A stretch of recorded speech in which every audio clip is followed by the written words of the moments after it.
We're the Retro Rangers and we're here to save the past. Bringing back some lovely memories and making the good times last. We're not breaking copyright, so no, we're not on that jive. That's why this little show is free and never monetized. Fair use, fair use, having fun, you know. We're just giving reviews and it's all covered by fair use. We ain't here to copy, we're here to react. If we were stealing your stuff, you're right, we should get smacked. We sample and review, but it's all in good taste. We're paying tribute to that race, and that is never a waste. Whenever monetized, and that is never a waste. Fair use, fair use, fair use. Having fun, you know. Giving comments and reviews, and it's covered by fair use. Fair use, fair use. Having fun, you know. If we watch your show, you've a right to refuse all of it. It's only fair use. Hello, friends and neighbors and Retro Rangers. So good to have you with us. I am one of your hosts, Captain John. And, while this fabulous music is still playing, let me bring on my co-host. Ladies and gentlemen, have you met Commander Joe Downsell? Downsell. John Weber, how are you, sir? I'm very good. As we try to shout over the theme. All right, let me just fade that down, and we're good. Hey! I didn't even do the intro. Music ended hard. 5, 4, 3, 2, 1, fire! I got so inspired. We stopped using the Starbase 80, name because our friend Stevie told us that Paramount had been purchased by Sony, and we're pretty sure Sony ain't playing. Hey, speaking of our friend Stevie, we should bring Stevie on. Our special guest for this week's show is our very beloved friend, Stevie Arviso, a.k.a. Amoral Crackpot. Hi. Stevie, Hello, thank you for Stevie. joining us once again on the show. Thank you for having me. Absolutely. Oh, my I God. always love when we all come, full size. It's big as life and twice as purty. Thank you. Of course, Stevie's partner Adina is with us just off camera, I'm guessing. No? Different room? Different room. Well, then everything that we're doing will be a surprise to Adina, and that is wonderful because that's a great way to do this show. And of course, we love the love. Happy Pride Month, Stevie and Adina. Well, thank you. And all of our friends who are of the LGBTQ plus community. I don't do all the letters. I need to teach myself all the letters in the right order. And I don't know that anyone wants There's not enough time for that. You're going to sit here reciting the whole alphabet every single time. Can't have that. Sometimes you just need to use short. I think you got them all, John. I think the only isn't there an I at the end of that string? So to speak? There's an I. Does A come last? Does ace come last? Plus, I think. Plus does. Yeah. And I guess there's a joke about asexual comes last, which I would make because I do consider myself ace. But that's just me. Too much, John. I'm sorry. This is a family show. Tina says, and sometimes why? Yes, it is good to be able to laugh and share these things. Of course. Speaking of which, the whole idea behind this show was something that came from the ad. And do I still have it? I might not. Oh no, I think I do. Right. That's us. Okay. I love this line. Yes, and gorgeous shot of you, Stevie, as always.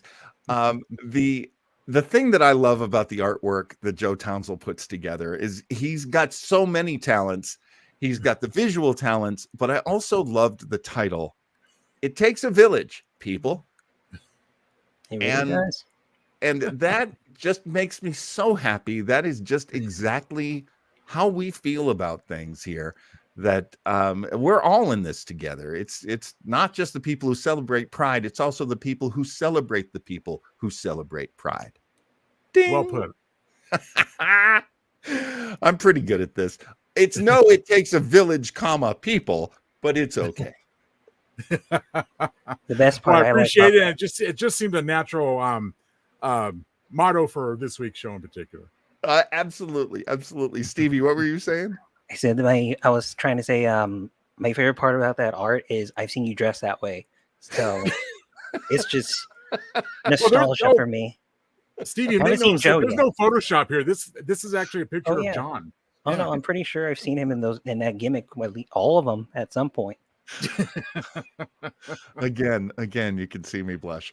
In Blushovision, Stevie can get me every time. This has always been true. This has never not been true. It's always my goal. Speaking of the Village People, they of course did a movie, and it was insane.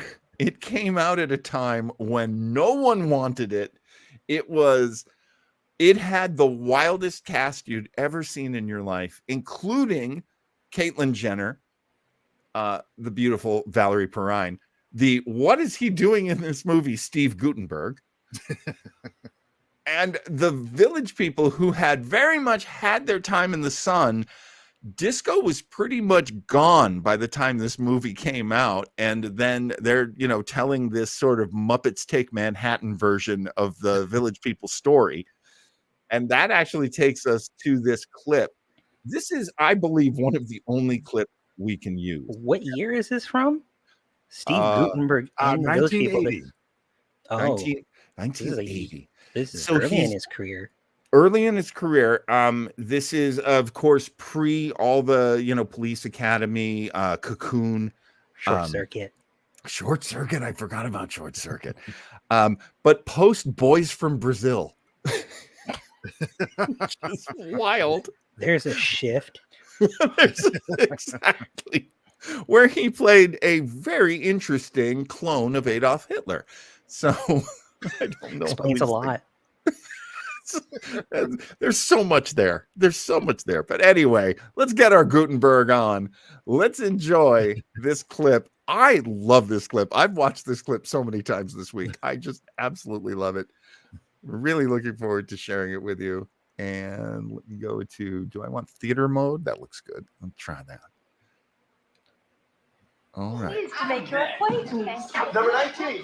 I'm from the Bronx. My name is Glenn Hughes. My word. I'm from the Bronx. What do you do, Glenn? I'm a toll collector at the Brooklyn Battery Tunnel. Do all toll collectors look like that? Just the hot ones. Just the hot ones. I didn't know Perry Saturn was an actor.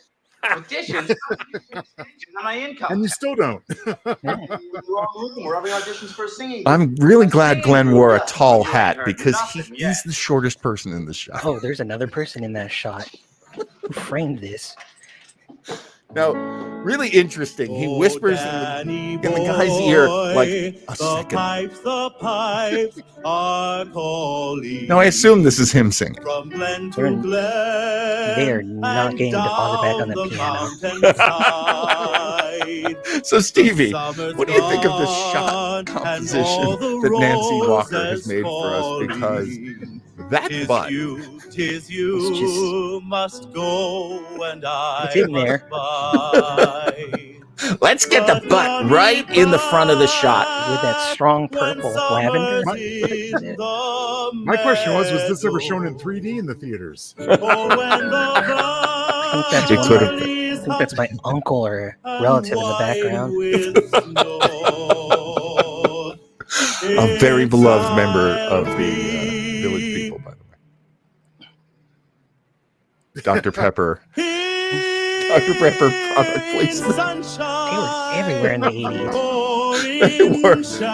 It's also interesting that the can is really close to that of his jeans. two Steve Gutenberg films with Dr. Pepper as a product placement. Right?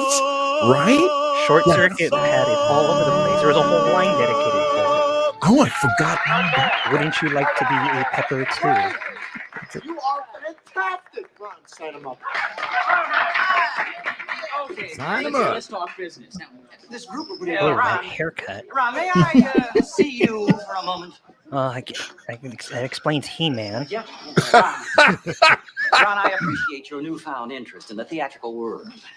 Familiar However, I'm faces in afraid this, that your though. choice of entertainment I just love how devices Caitlyn Jenner is unacceptable like in this the firm. straight uptight one. I would appreciate your limiting your Nothing's future changed. endeavors to the tax area.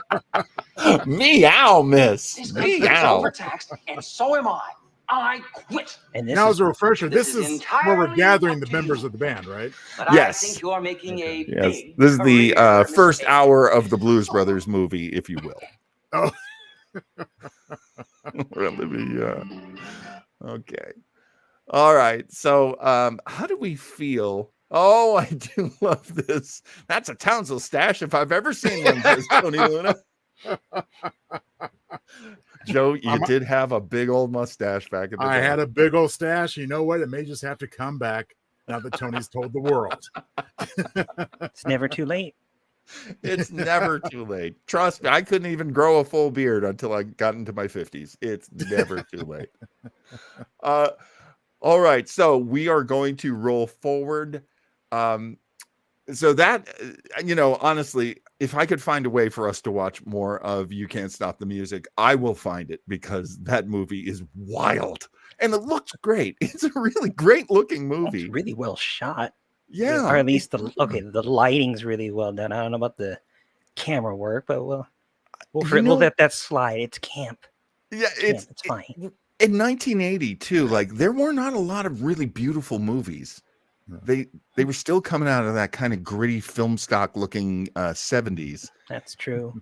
One of the things I always loved about the 80s was how they really embraced lighting, and they really embraced, atmospheric shots, and everything got, pretty cool. That whole post Jaws and Star Wars era.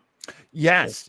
Yeah, and I would even point to like you said Jaws. I would point to Steven Spielberg as probably changing how films looked and making them much more glossy and beautiful and deep in color.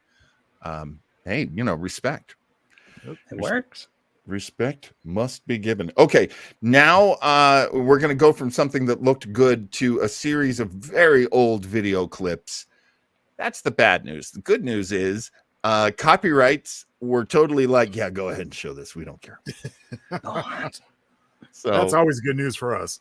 It's very good news. And one of the great artists that I grew up enjoying, and actually my wife worked for her, was Lily Tomlin. Mm-hmm.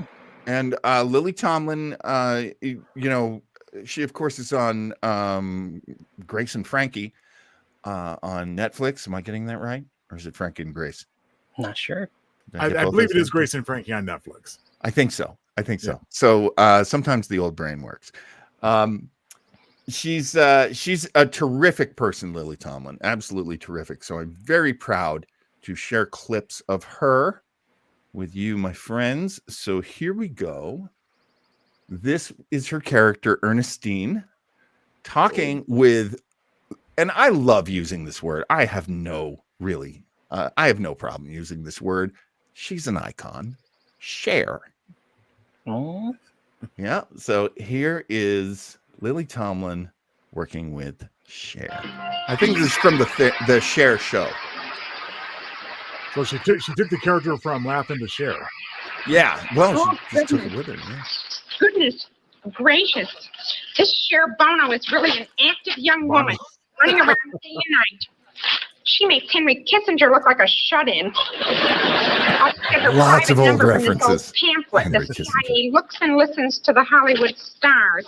Oh, here it is. Here it is. I'll just give her a little ringy-dingy, find out what's really going on. Not that I care, but Anisha loves malicious gossip. I miss sketch comedy. Oh, don't you? One ringy dingy. Two ringy dingy. It's not like the good old days. This is the only kind of tacking we're allowed to do now.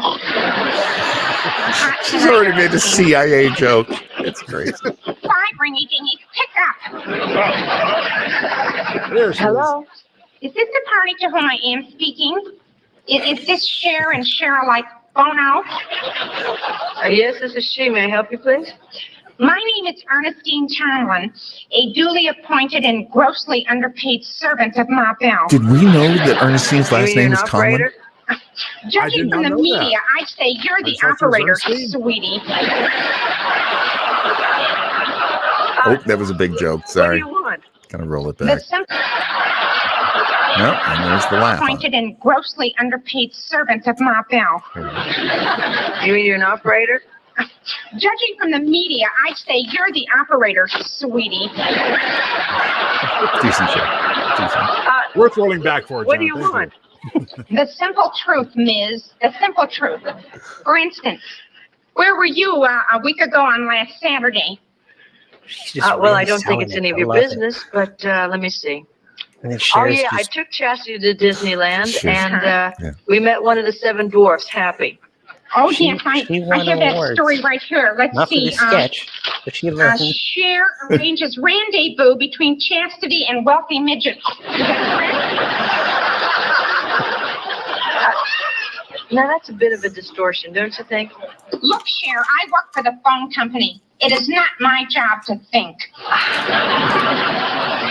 Ernestine, you really shouldn't believe all that junk you read in those magazines. I mean, if you add it up, those magazines have me She's going not out with cheating 20 that phone guys at the enough. same time. Well, no wonder you're so thin. I'm telling you, all those stories are lies. I mean, they're just distortions and fabrications. The distortions and the fabrications. Are those the 2 rock groups you're going out with? Which is kind of funny because the distortions, that actually is a good name for a rock band. Another one from Ma Bell. Look, honey, I've told you they're all lies. I mean, You call me honey. Miss Tomlin, I've told you that they are all lies. I mean, there isn't one iota of truth in any of them. Okay. Could I ask you one more question? Okay. When are you and Captain Kangaroo getting married? This is ridiculous. I am not even seeing Captain Kangaroo. A scoop, you broke up. Tell me, did Mr. Green Jeans come between you? Look, Ernestine, you are not listening to me.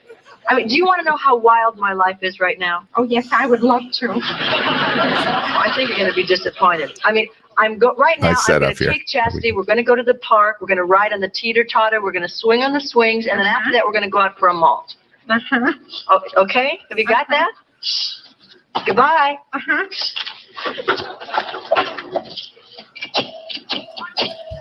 Oh, those old rodeo phones again. She's going as fast as she can. Oh, she's gonna break my Hello, finger. is this Photo Screen magazine? Listen, I have the very latest news about Cher Bono. Now listen very carefully. Quote, Cher has her ups and downs, but still goes out swinging and drinking in the afternoon.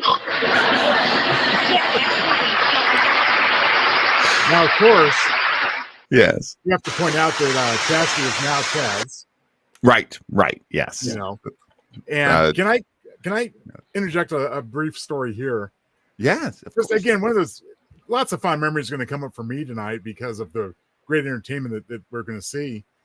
My mom worked for Ma Bell once upon a time. I didn't My know mom that. for Ma Bell, and they put on a little show for themselves once a year, and they actually had a great lady there who did a fantastic Ernestine, as well as an African American friend who did Geraldine of Flip Wilson fame. Oh, wow. Because the two of them appeared together. I hope I'm not spoiling anything here, but they appeared together a few times on TV. Ooh. You know, I didn't even know that. Yes, Ernestine, and I think Ernestine did that on the Flip Wilson show. A couple times. Sure. That sounds very, very likely. Wow. I love that. I love that. And I also love knowing that people in the telephone business were like, Ernestine, that's our girl. Yes. All right, this is a bit, I can't remember where this is from, but it's from Phone Coing Old Phones on YouTube. They do have 3.32K subscribers, so we appreciate it, but it looks like somebody collected a bunch of clips about phones. Gotta have a hobby. At least they're not phoning it in. Ooh. But I'm bum. We see what you did there. All right. This is called Ernestine Calls General Motors. Oh boy. Some very old references here. One ringy dingy. Smart. Gracious hello. Have I reached the party to whom I am speaking? Is this General Motors? Hi, General. Tell me, how's Mrs. Motors? Oh, I beg your pardon. You are the president of the General Motors of Motown fame? Of course, now I recall General Motors. That's a switch, isn't that? Somebody recalling General Motors? Recall joke. Very 70s. This is Ernestine Tomlin from Telephone Repair Service, or as we say in the trade, Ma Bell's Fix-It Shop. You complained that your phone isn't working. Well, Mr. Motors. At long last, the brake shoe is on the other foot, so to speak. So many layers to that joke. Like to be kept to the limit. Let me see here, sir. Specifically, it's your hotline that's out of order. Is that correct? The one that goes directly from your office to the White House? What's that for, anyway? So you can call Millhouse before you make a decision? Millhouse, the middle name of President Nixon. He makes a decision. It's odd. I mean, Millhouse already knows more about shifting gears than anybody in the U.S. Not Bart Simpson's buddy, but exactly. No, it took me a while to figure it out. General Motors is good for the country, but apparently he's never owned a Corvair. Corvair joke. Listen, I'll tell you what, General. We'll clear up your phone if you'll clear up our air. Oh, yes, I know all of you of the big three are doing your very best to reduce smog. I'm all choked up over it. Yes, I've heard you're spending $50 million on pollution control. 49 of that's on advertising to tell us you're spending 50, isn't it? Get your hands on Ralph Nader. You'll never let go. Ralph Nader joke. Oh, you're so irritable. I love it. You need to relax. Why don't you invite Mr. Ford up to your office? The two of you can play Monopoly. She's a funny gal. Automobile joke. Not unlike the Edsel. Oh, and an Edsel joke. Man. The writing was so on point back then. You couldn't be dirty, but you could do this. And then the 90s came around. A repair truck. Will somebody be there between March and April? Well, you never know when one of those trucks will break down. Yeah, I'm nearly 6 weeks old. You can't expect a $10,000 vehicle to last forever, can you? Let's see here. Do you hear that, Tesla? Anyway, according to our files, Bringing it to today. The instrument has expired. We give you 5 years or 500 dials, whichever comes first. Wait a minute, don't hang up. I love her hair. Give my regards Right? to Mrs. Motors. Those wings. I understand you're expecting a baby. It's such a, But tell me, sir. I mean, I'm sure it's a wig, wouldn't you but really it is rather have a gorgeous. Buick? and you could get Princess Leia cinnamon bun hair by several years. Good point. I just love the set. So simple, but it's so just quaint. That's a good observation too. It looks good. I mean, that piece of tape looks pretty good. Oh, So- very Now, good. for Ernestine, of course, what was they probably her forced. most.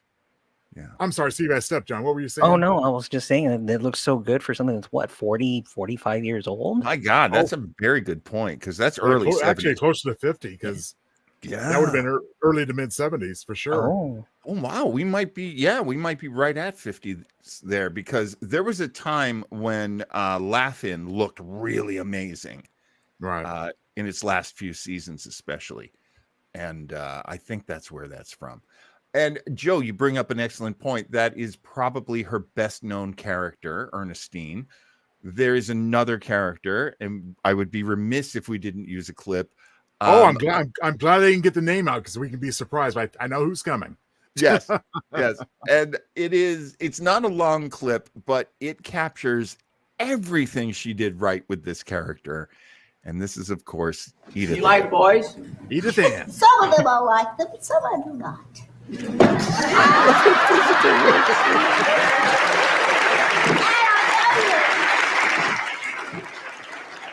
Because Ginger Phillips takes his PD out at school.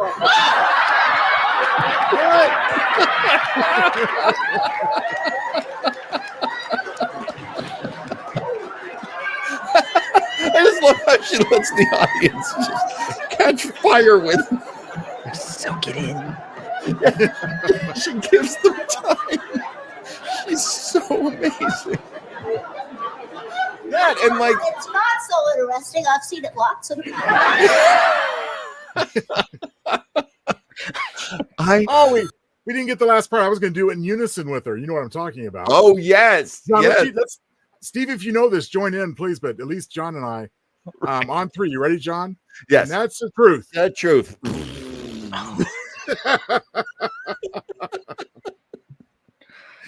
Oh my God.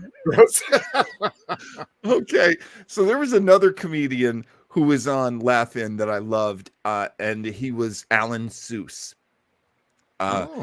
Now, I have to admit, watching Alan Seuss clips, I start to think maybe I liked him because I was a child. So you tell me, is any of this funny? This is from a syndicated show called Hollywood Palace. It was a variety show, and it would have a lot of different stars because it was made in LA, and whoever was in town would usually get either they would do a live music performance or a skit or both. And so this is Diana Ross, and her her co-star is Alan Seuss. And I don't know, is this anything? I just have to steal that question from David Letterman. Is this anything? Don't worry, I'm sure he stole it from someone else. Oh, yeah. That's a very good point. Hello? Sorry, I don't have time today. I'm in such a hurry. I got one appointment right after another. Hey, Reggie, my breakfast, please. Got it, Miss Ross. Okay. Oh! Wait it when I do that. Just wait. Here you are. I turn this up. No, this is not. Oh no, it's the mic pickup on the actual set. Is it really? It's that bad. You can hear the plates really well. So wherever that mic is on the set, it's picking up those plates, but not their voices. Oh my God. You can hear the laughter from the audience clearer. That's not Yeah. It certainly is. 2 minutes in the chicken. Would they not 2 minutes turn on on the mic? I honestly think they were just trying to get through the skit. I don't think anyone cared if the skit ever was going to work. Is this thing on? And of course, with the acting chops of the great Diana Ross, who's great at everything except acting. Shh! Don't let her hear you say that. Sorry, Miss Ross. But they did the old buttering the hand bit. What are you doing? Don't worry about it. This coffee won't hurt you. I made it with the church. What's the matter with you? I don't know. So nervous. She never learned yes Don't and. worry. The doorbell's going, the phones are ringing. You know that I'm in upset. Well, I just love this. It's like, you're going to go out there and Alan Seuss is going to do everything. Okay. Say your You line. didn't give me any of that. That was for me. Hello? Phones clear as the bell, Yes, so to speak. Clearly, the microphone is on the sound effects table. Stop, you're breaking my heart. Oh, Scooby baby. No, this isn't Diana Ross. It's Engelbert Humperdinck. Humperdinck. He just wanted to say the word humperdink. That's all he wanted to say. Humpadink. Okay, all right, Reginald. How long have you been working for me? Ever since the last civil rights bill. What's that even mean? I really got to run. The Supremes will be waiting for me, and if I'm not there, they're going to be singing with Patty Andrews. Patty Andrews? Cornmeal, That's been a great joke back in '69. That's too fat. Somehow the topical jokes here don't quite match up to the ones that we saw from Ernestine. I mean, I got it to a degree, but I just listened to a lot of music from that era. But that's still kind of. I've got so many appointments today with my dress. I don't want to see deep, just kind of like. Here's someone I know. Oh, that's the door. Clean up this mess, will you? You got the door.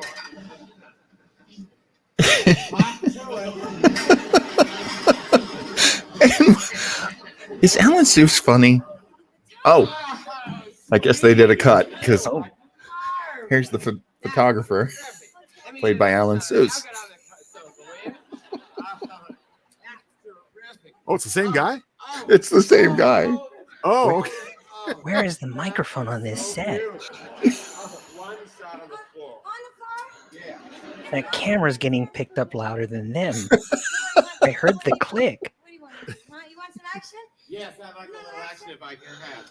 I think they knew that people would just be watching Diana anyway. So. Right. No, I can't take my eyes off her, honestly. She's got a good voice for vocal performance, obviously. Yeah. She's very emotive. Everything else. Lovely lady. I'm enjoying the pantsuit. Yeah, no, it's a classy. What character is this? Oh, Diana.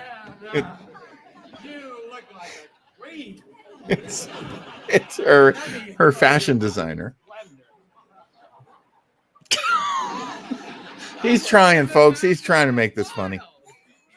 Not hard enough. Will this be one of a kind? It's Oh, come on, you two. I mean, it's good old pratfall humor. that I made for Liberace. I'm waiting for the Pratt and the fall. They just did a Liberace joke. You I like think it? it looks more like Phyllis Diller. Phyllis Diller. Yeah. We'll try on this gown. Took her a while to remember that joke, but it's good. I think it is. It's awfully you. It's an old joke, but it checks out. Phyllis Diller was no small star herself. This looks like it's going to be some kind of sequined potato sack race. It is the Hollywood Palace. You know, they had Diana on. They had her on here, and this is the best they could come up with. I know. Is that crazy? We're just Is gonna go. this For why she left the Supremes? I just love. And then I'm like, oh, it's over. And it's like, wait, why are they coming back? Keep on going. I guess they had to take a bow. Paul Lynde. Okay. Oh, Okay. okay, here we go. Can we talk about Paul Lynde? And here I was this whole time not paying attention to Adina's jokes. Maybe the place breaking is what you enjoyed as a child. I'm sure that had something to do with it. Oh, the set design was nice. Yes, I agree with that. All he said so good. He wanted her in the sack. Oh, Dressed. Good. Hey, Stevie's not the only one around there who's writing jokes. But Tina writes her fair share as well. Let's talk about Paul Lynde. Stevie, did you ever have an opinion on Paul Lynde, and upon which do you think you based it? I knew he existed. Yeah. And I think that's wonderful. Good for him. Right. But you never had any experience of watching him in things? Because I guess he is before your time. No, I mean, I grew up watching a lot of reruns, a lot of classic TV, but I can't remember him being in anything that was in syndication very often, if at all. Right. At least not on regular. I didn't grow up with cable or satellite until I didn't get that until I was high school, college. So right. Right. And then the I have to internet agree didn't with really blow up Stevie. until around that time either. So Yeah. I have to agree with Stevie because I believe that Paul Lynde would have kind of faded from, public view about the time that she would have been watching the TV stuff. I mean, he was big in the 60s and 70s. I'm sure John's going to tell us about it, but Well, Stevie, would you consider yourself the M word? Are you a millennial? oh yeah, no, I'm well within it. First time I heard, I was a freshman in high school. The first time I heard that term. Yeah. One of our substitute teachers called us that. We're all like, "What are you talking about? What's a millennial?" And he's just kept calling us that. I'm like, okay, I guess you're trying to make it a thing, but. And that label has been pressed upon your generation so many times. Yeah. I know that the center square on some of the more recent versions of Hollywood squares has been, I think Whoopi was the center square for a while. She was the center square, I think, when they first brought it back under John Davidson hosting. Oh, interesting. And held that position for quite a while, as I recall. Yeah, and I think Jim J. Bullock was another LGBT star, was also center square for a while. But really, okay, so I'm gonna try to do the quickest breakdown of Paul Lynde that I can. Joe has already had to listen to it because the minute he signed on, I was like, Joe, did you know all this stuff about Paul Lynde? Okay, John was bouncing off the walls talking about Paul Lynde. I said, "Oh my goodness." This is going to be Adina always likes to make fun of how I read out of Wikipedia, so I'll try to do it fast without it being too much of a big deal. At least he cited it. Paul Lynde graduated from Mount Vernon High School in Ohio. He studied speech and drama at Northwestern University. And some of his classmates were Cloris Leachman, Charlotte Ray, Patricia Neal, Jeffrey Hunter, the original Captain Pike, and Claude Akins, Sheriff Lobo. Oh my goodness. Is that insane? It's a bit of an all-star class. Wow. He was enormously popular in college and was actually still listed as one of the most famous members of Phi Kappa Sigma, the national fraternity, which is amazing. He graduated in 1948. He then moved to New York City, where he worked a bunch of odd jobs, but he was also a nightclub comedian. He was writing his own nightclub act. Whenever he could get on stage, he was doing that. Eventually, and I don't know if anybody remembers this, but they used to do a thing on Broadway where they would put together a comedy review, and it would have sketches and songs. And it would always feature the new stars, the upcoming stars. And it was called New Faces. And Madeline Kahn had been one of the new faces. A lot of like really big stars that we know now. He was in New Faces of 1952. Who else was in that show? Eartha Kitt, Robert Clary from How to Succeed in Business and Mad Men later.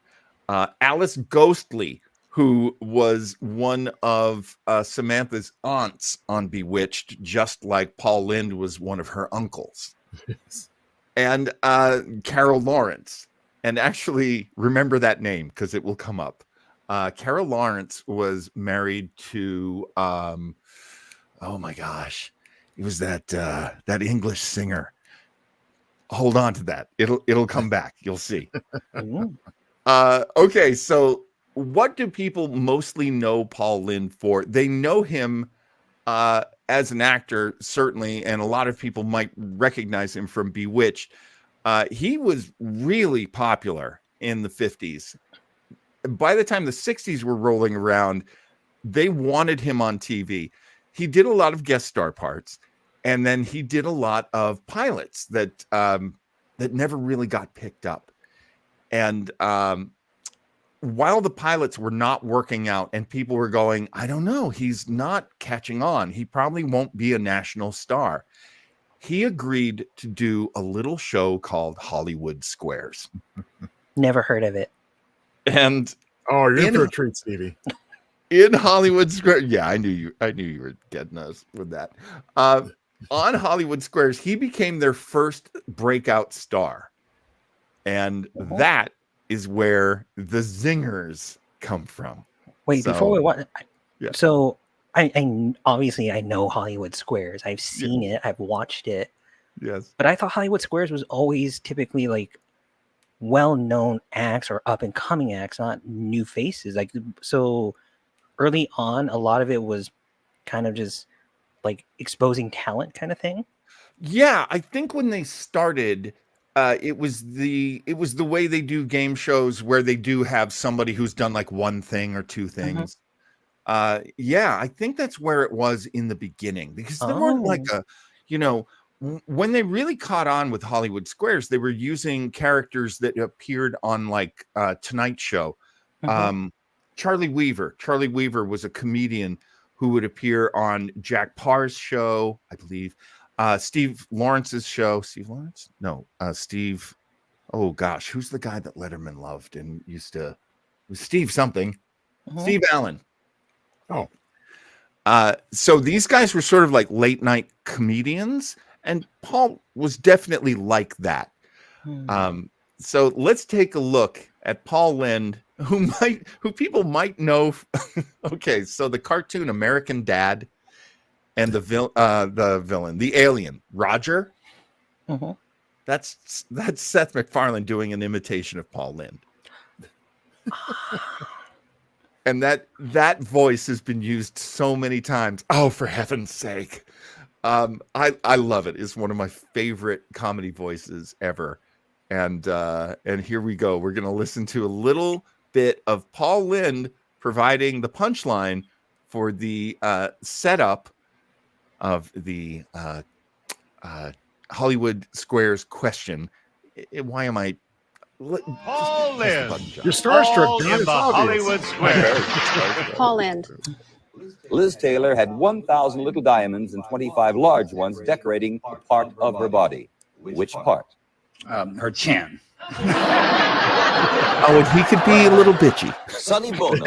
Sonny Bono sadly admitted recently that although he's been looking, he'll never find another what? Job. According to the famous story, who did Narcissus eventually fall in love with? Well, for a while he was married to Carol Lawrence. Cut to guy who's married to Snow Carol White, Lawrence. a blonde or a brunette? Snow White, was she a blonde or a brunette? Only Walt Disney knew for sure. My favorite. According to French chef Julia Child, how much is a pinch? It's just enough to turn her on. Do we know, Paul, do we know of anyone who ate over 1,200 baked beans in a half hour? That may explain what happened to Amelia Earhart. True or false? Research indicates that Christopher Columbus liked to wear bloomers and long stockings. No, it's not easy to sign a crew up for 6 months. True or false? There's a new birth control dog food on the market. Yes, it's good for girls on a budget. And he has a new book out, Liberace has, called The Things I... I'll put in my hair. When is it a good idea to put your pantyhose in the microwave oven for about 2 minutes? When your house is surrounded by the police. True or false? Anne Margaret reached 30 this year. Just when she inhales. What should you call the group of dancers in a ballet? Silly savages. One of his great punchlines. Does Raquel Welch like milkshakes? She doesn't have much choice, does she? What's the main thing we get from Honduras? You got it too. From what animal do you get your silk blouses? From what animal do you get your silk blouses? An animal to you, Peter, but kind and generous to me. In what state was Abraham Lincoln born? In what state? Mm-hmm. Like all of us, naked and screaming. President Nixon recently told Time magazine that he doesn't have something in the There we bedroom. go, back to the good Any clothes. of the places he That lives. suit was What terrible. doesn't he have in the bedroom? Fun. According to the Constitution, Paul, what's the proper term Really for like our your haircut, form of though. government? He did. At the moment, shaky. Or will you accept? Oh, okay. Now we did get a couple of earlier appearances Yes. because Yes. at one time he was middle row left, another time Yes. middle row right.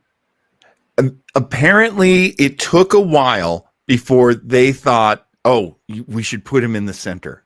And of course, there's a very easy mathematical reason why they put him in the center. And actually, Joe, you told it to me. Well, I mean, from my recollection from childhood, because my folks and I love the Hollywood Squares, this era in particular. And yes, I mean, when you play tic-tac-toe, you're going to be using the center square. Exactly. Most times, anyway. Exactly. So he had the honor of being the most used square. And here's another thing that I didn't know, and maybe Wikipedia is wrong about this, but I believe what they were saying was he wrote all those answers. Wow. Yeah, because isn't Hollywood Squares usually you're just fed responses? Or at least I know modern version that tends to be true.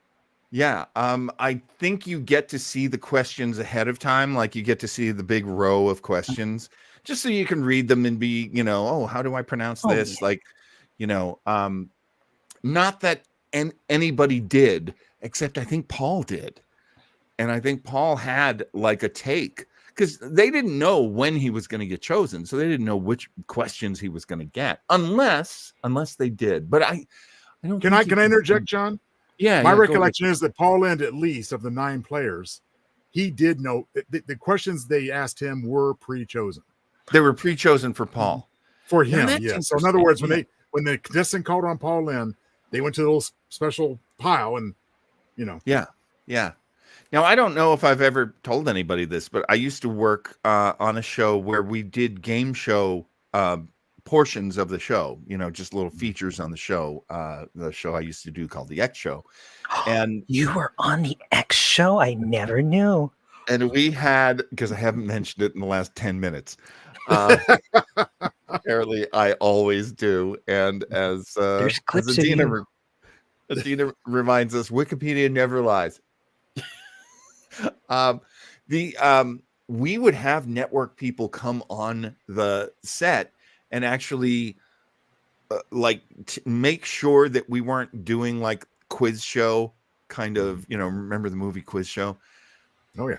You have to legally make sure that you make the game fair for everybody, or else there are fines. And you can get sued. It's a big deal. So they would make sure that we were never fixing the game. And the producers I worked for were very moral people who would never ever do that. Dripping with facetiousness, are we, John? No. I'm telling you, they cared. They did. Okay. Okay. So now I want to show you some sketches, and actually, I haven't watched these sketches because I wanted to be surprised. These are from the Dean Martin show, and Paul Lynde. So Dean Martin had his show, and he had amazing supporting actors. Bob Newhart was one of them. Also, Tom Poston was frequently on the show. Wally Cox was frequently on the show. And watch your language. Pardon me, miss. And so the sketch is going to be a typical Dean Martin sketch. Now, one of the things they used to always make fun of Dean, well, they would make fun of him for being drunk, and we know most of the time he wasn't drunk. Actually, it was an act. But another thing they would make fun of him for was he never went to rehearsal. and he never read the scripts. He would just read off the cue cards. And so when you were the actor with him, you had to be super on top of the script because Dino was not paying attention. No pressure. Exactly. And you can really see like how tied up in knots Paul Lynde is trying to keep this whole thing on the track. All right. So here we go. This is the driving instructor sketch. Dean Martin and Paul. Right. You probably heard our slogan. Keep cool in your car. Don't be too passionate. If you're not real careful, you're sure as heck crashing it. I'm Mr. Rutledge, head of the department. Oh, I'm Dean Martin. I'm trying to renew my license. Dean Martin? Yeah, Dean Martin. Mind if I call you Dino? You know, I watch your show on and off. You do? Sure, every time it's on, I turn it on. See, you have quite a reputation around here. When you last applied for your driver's license, you had 3 moving violations. Well, what's so bad about that? Plenty. It was the written test. But you still have a chance to renew your new license. Go ahead, ask me a few questions. Do you drink when you drive? Of course not. Then I guess you don't drive very much. Well done. That's a double nifty for me. Yes, it is. Let's see what you know about the road. What should you do when you see a vehicle's unattended? Get the hubcaps. That's 2 for you Two for and me. 2 for me. What's the best way to get started on ice? Pour some booze on it. Watch it, I perturb easily. Can a driver take exotic fruits across the border? Let it sit. Let it I once marinate. picked up a hitchhiker I wasn't too sure about. Mr. Martin, if you keep up these salty answers, I'll not only revoke your license, I'll have Ralph Nader recall your body. You may be Dean Martin to you, but to me, you're only 2 Wayne Newtons. I just wanted. None of your flip answers. You know, you're not the only biggie that gets a driver's license. This morning, Wilt Chamberlain came in here with his Volkswagen. Does Wilt Chamberlain drive a Volkswagen? Now he dribbles it. Do you need glasses? Sports Only joke. when I drink. Only when I drink.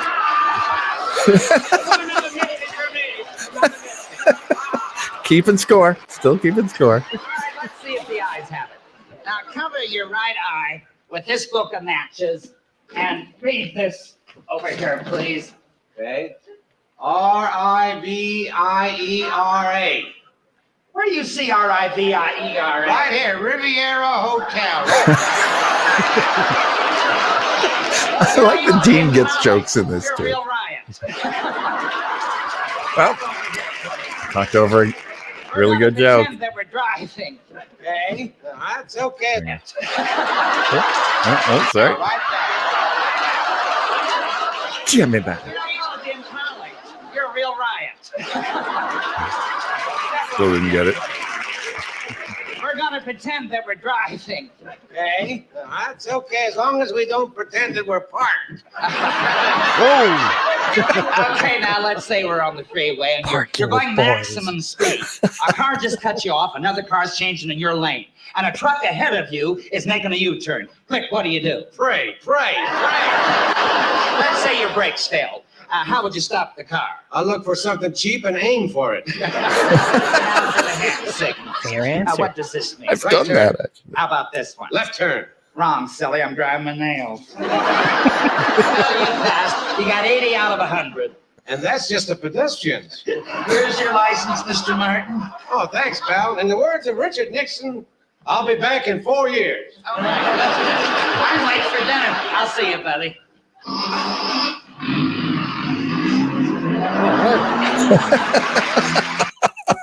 I wonder how much that costs. Nowadays, people don't like to get involved, even if it's a happy occasion. To show you what I mean, in this next sketch, I play the part of a guy who's trying to get married, and Paul Lynde plays the part of a guy who doesn't want to be a witness to it. Get Paul Lynde to do this one with me. He's really funny. Now is a witness to sign this marriage certificate. Oh, well, I'll go outside and see. Oh, you're not funny at all. I better get Paul Lynde in here. The drinking might have been a gimmick, but not the downers. Oh, there's somebody. I mean, to your comment earlier, Stevie, he always has those sideburns. Always. You talking to me, Matt? You could in the Hollywood Squares, you could see Yeah, him I need just your getting help. older, Sorry, but the I hair would've just gave it to you. stays the same. I'm gonna stick with what All I want you works. to do is be a witness at our wedding and sign this certificate. Let me see this. When I say that Well, you don't have to read certificate, it, just a wedding certificate. Don't push me, mister. Last time I signed something without reading it carefully, I was accused of being a communist. What'd you sign? How should I know? It was all in Russian. Russian. it was all Russian. Well, just sign it, will you? We got to make a plan. One thing at a time. I got to make sure this wedding's legal. Have you had your blood test? Yeah. You sure? Well, there's a dated bit. What type are you? She's AB and I'm VO. VO. I love how from the chin down, Paul Lynde is Mary Tucker Hughes Carlson. and Walter Stone. That's okay. Which one of you is Tucker Walter Stone? wishes. Oh, I'm sorry. I didn't mean it. I am. Then this, of course, would be the mother of the bride. Oh, she's pretty. Hey, this She's is the girl I'm going to marry.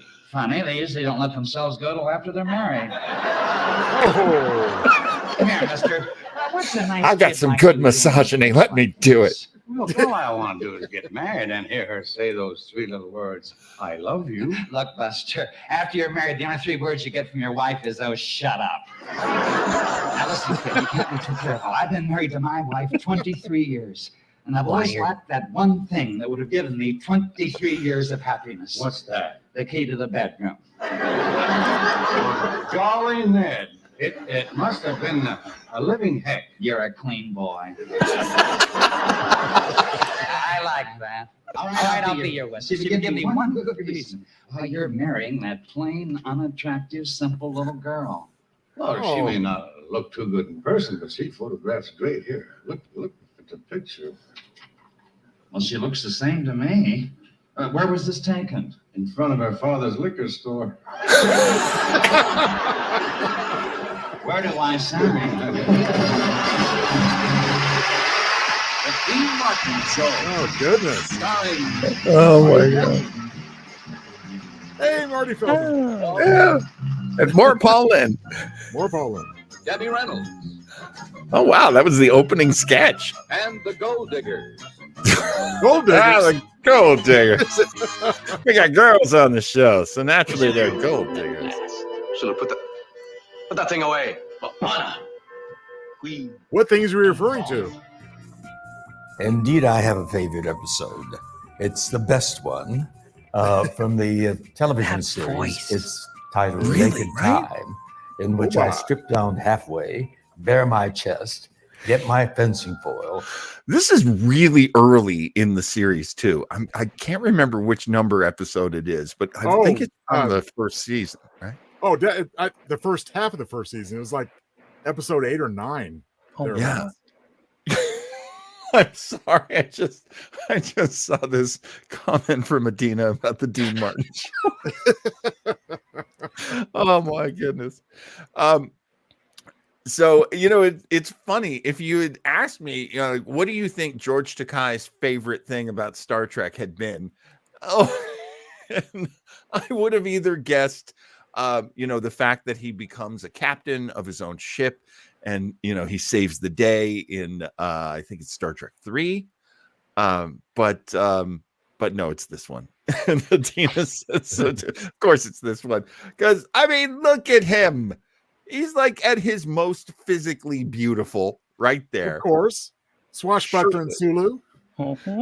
This is what, 67 maybe? I don't think This would be 66. Again, it was This would be 66. really the first half dozen or so episodes of the first season.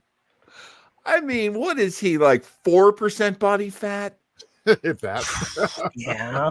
Just incredible. Anyway, let's I appreciate that IGN made this video because And we couldn't get the terrorize the clearance on these Enterprise clips crew otherwise. with my swashbuckling prowess. Swashbuckling prowess. No escape for you.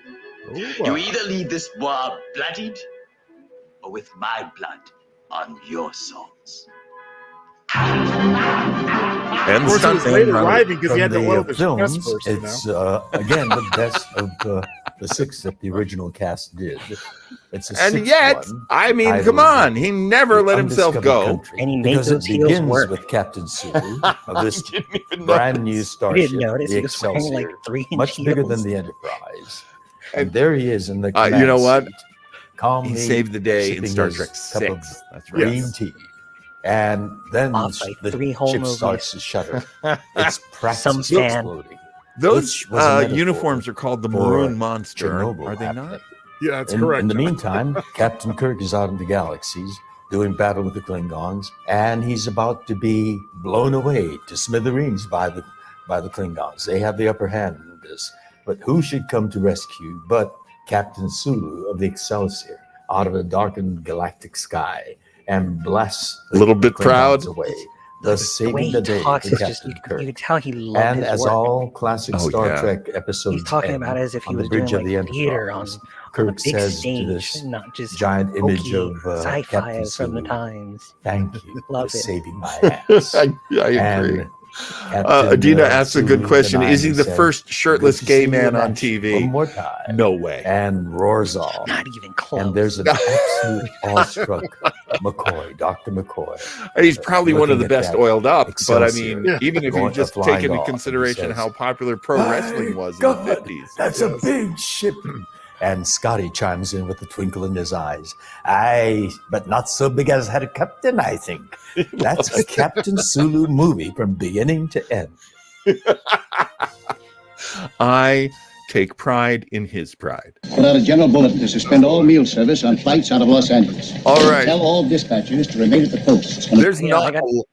I'm sorry. Go ahead, Stevie. On the topic of Sulu or Yes. George Takei, I actually really like his. I don't know if you have a clip lined up just in case, but That's if not, the only- but one of my favorite Twilight Zone episodes was the one that featured him. Oh, I didn't remember that he had one. Yeah, he played. It was him. Was it set in an attic? Him in a World War II vet, if I remember right. No, it's been a minute since I watched it, but I Yeah. still remember it was a intense. Because I only ever seen him in Star Trek, and his infinite number of cameos since then. Right. But right. that was so different. It was so heavy and dramatic because it Yeah. was a very dark and heavy episode because it was dealing with PTSD from the war. Oh wow. Oh It was wow. it was a great episode. So That's- anyone If I may- interested, anyone watching, please watch. Yeah, yeah. If I might add some details to that, Stevie, I absolutely agree. It's a great little known Twilight Zone episode named The Encounter. And it was about a PTSD vet of World War II, and he basically just has a psychotic hatred of his, sorry for the stereotype, but his Japanese gardener is who he is. George Takei. That's right. And they get stuck in the attic together, and they can't figure out why the door is locked. So there's a hint of supernatural, but it was basically just a human drama, and it was actually not in syndication for many years because of its subject matter and its heavy-handedness. That's fascinating. I did not remember that. Okay, I actually had I did have another clip of George Takei.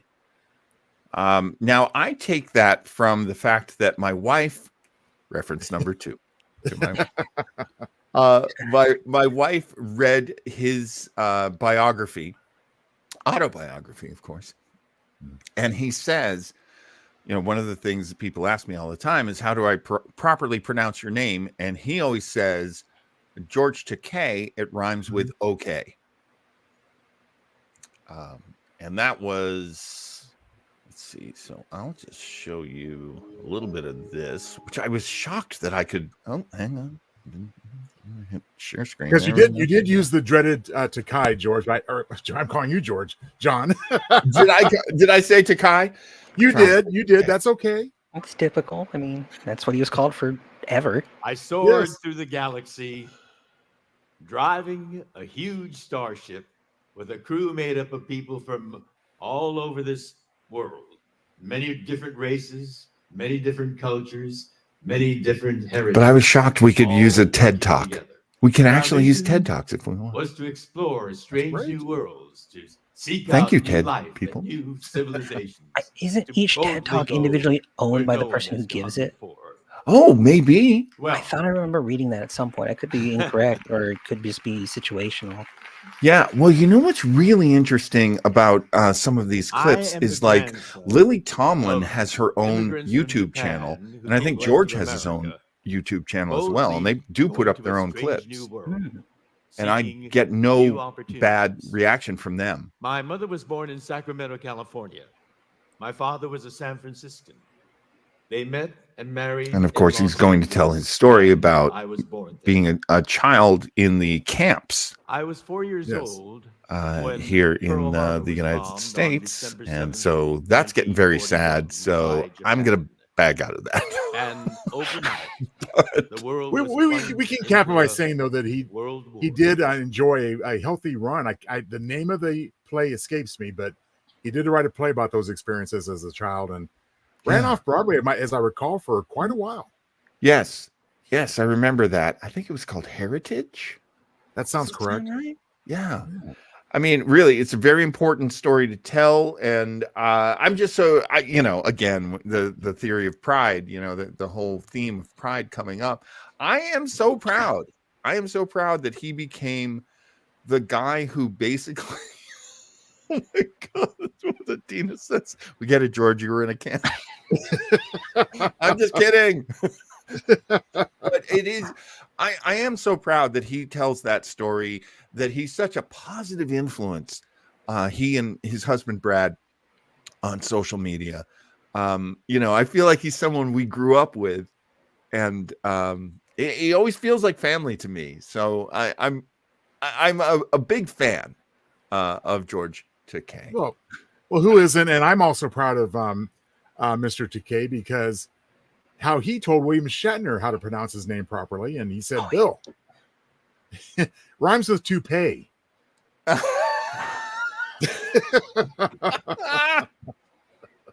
one of the things we should always say whenever talking about anyone who worked on Star Trek with William Shatner is that William Shatner could be a very bad guy to work with. There were times when if a character had a line that Bill Shatner liked, he would ask them to take it away from that actor and give it to him. And that happened so often that the other actors pretty much hate him. And there have been many attempts to reconcile in the past, and Bill has been behind a lot of those attempts to reconcile. So I will give him credit for that.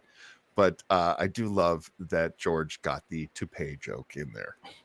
I am too, and I will point out as we leave Mr. Takei behind, one of my favorite performances of his on the original Star Trek, of course, was as Mirror Universe Sulu. That was a great part. That's a great role of that. That's true. He was amazing in that. Yes. I also love in the motion picture when he is put with, oh my God, the Delton. Persis Kambata, Ilea. And she just makes him so horny, he just can't really do his job. That's amazing. You know what? I should have dug up that clip. I love that clip. But it's all just one like hey. He couldn't take his eyes off her. It was just so awesome. Okay, let's talk about another one of my absolute favorite. Put out a general bulletin to suspend all meals. And that would be Steven Stucker. Steven Stucker was in the Airplane movies. And say that 5 times fast. and Steven Stucker was Steven Stucker. He's not my friend, so I'm not sure I can just call him Steve. But anyway, Mr. Stucker. Mr. Stucker was, of course, in Kentucky Fried Movie. Yes. In the courtroom scene, which is one of my absolute favorite scenes of comedy ever done. And he is the court reporter. He only has 1 or 2 bits. And I didn't find them compelling enough to try to get past the algorithms of YouTube. But this one, I got past the algorithms. And it's a collection of his character from the first Airplane movie. And of course, his character is named Johnny. So, ladies and gentlemen, one of my gay icon heroes, it is Steven Stucker. Service on flights out of Los Angeles. Tell all dispatchers to remain at the post. It's going to be a long night. How about some coffee, Johnny? No thanks. I want... Mayday, what the hell is that? Mayday? Why, that's the Russian New Year. You know, we'll have a big parade and we'll serve hotter. Okay, now another thing I want to throw out here is the guys, Zucker, and Abrams, who made Airplane, knew Johnny because Johnny was in a comedy group that they'd all used to be in together. I'm sorry, Steven Stucker. And so what they would do would be they wouldn't write his lines. They would just write a blank, and then they would make him improvise his lines. And so a lot of these, if you're going, well, that's not the funniest joke in the world. Yeah, but he made it up. He's improvising. And I think he would do something different every take. So let's continue. Johnny, what do you think of this? This? Well, I could make a cap, or a brooch, a pterodactyl. It just goes back to the fake typing. It's like the keyboard cat. It's like I picked the wrong week with amphetamines. Johnny, how much more coffee? No thanks. Who's flying the plane? One of the passengers. But he's an experienced Air Force pilot who flew during the war, so there's no cost around. I never remember the ice cream cone. Oh, it's a big, pretty white plane with red stripes and curtains in the window and wheels, and it looks like a big Tylenol. Watch that oil temperature. What the hell's he doing up there? Stryker, that plane can't land itself. It takes a pilot who can handle pressure. Easily. Rex, he has blown for years. It's not his fault. It happened to any pilot. What happened to Barbara Stanwyck? Pushing too hard. Like break. I remember who you're dealing with. Jared, there's a fire in the bar. Bad news. Fog is getting thicker. And Leon's getting larger. I love how sad Leon is after. Boss, good man, top dog, big cheese, a head honcho. Captain, Number. look at this. Passengers certain to die. Airline negligence. There's a sale at Penny's. All right, 3 minutes on the tower. You new bar, you must see us. Me, John, big tree. Stand by, Stryker. We're going to the tower. Good luck. We're going to the tower. You can tell he improvised it too. Well, everything else wasn't because they had to cut to him. Right. Husband and the others are alive. And they probably shot like 20 of those. You know? Yeah. Now, there's a chance that we can save him if Stryker can get that plane down in time. That isn't much of a chance, is it? I don't know, then. I don't know. We're doing everything we can. Now, excuse me. Where did you get that dress? It's awful, and those shoes and that coat. Oh, Johnny.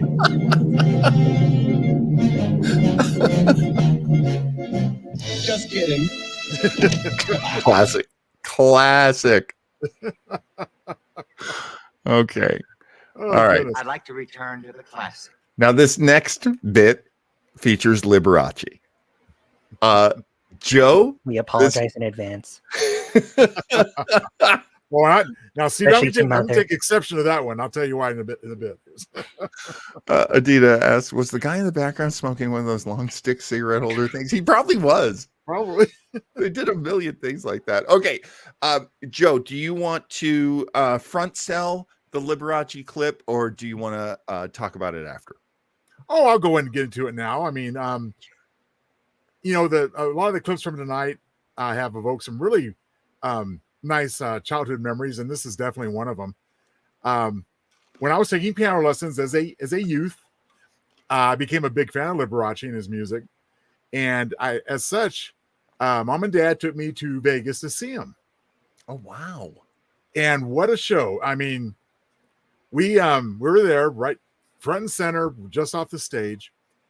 And Liberace comes rolling onto the stage in a large stretch limousine, oh my God, white, you saw that with shit? with you know, diamonds and gems studded throughout.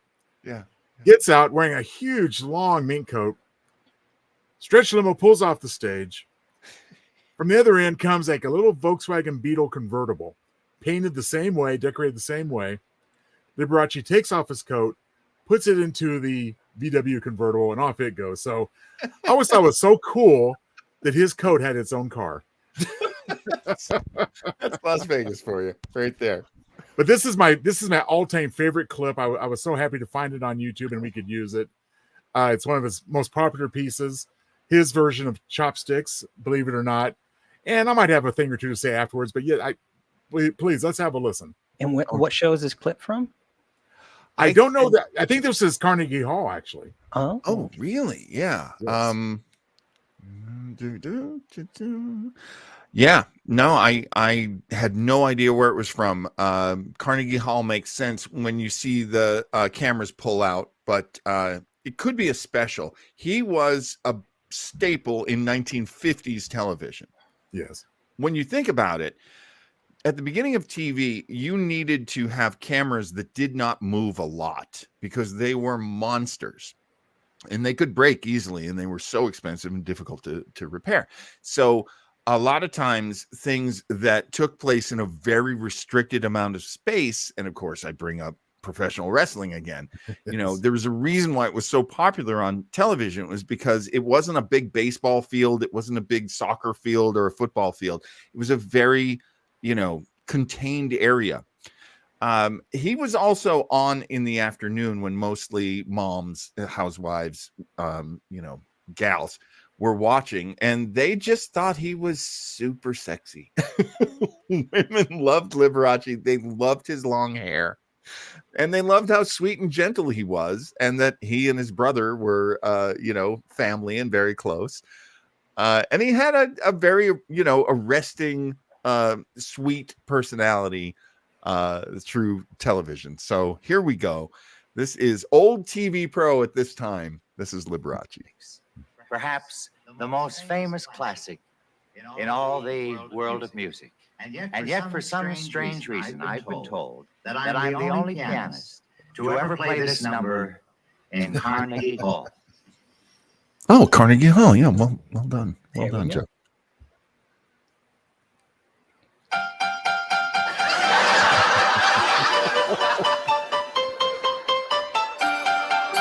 He's such a rascal, too. I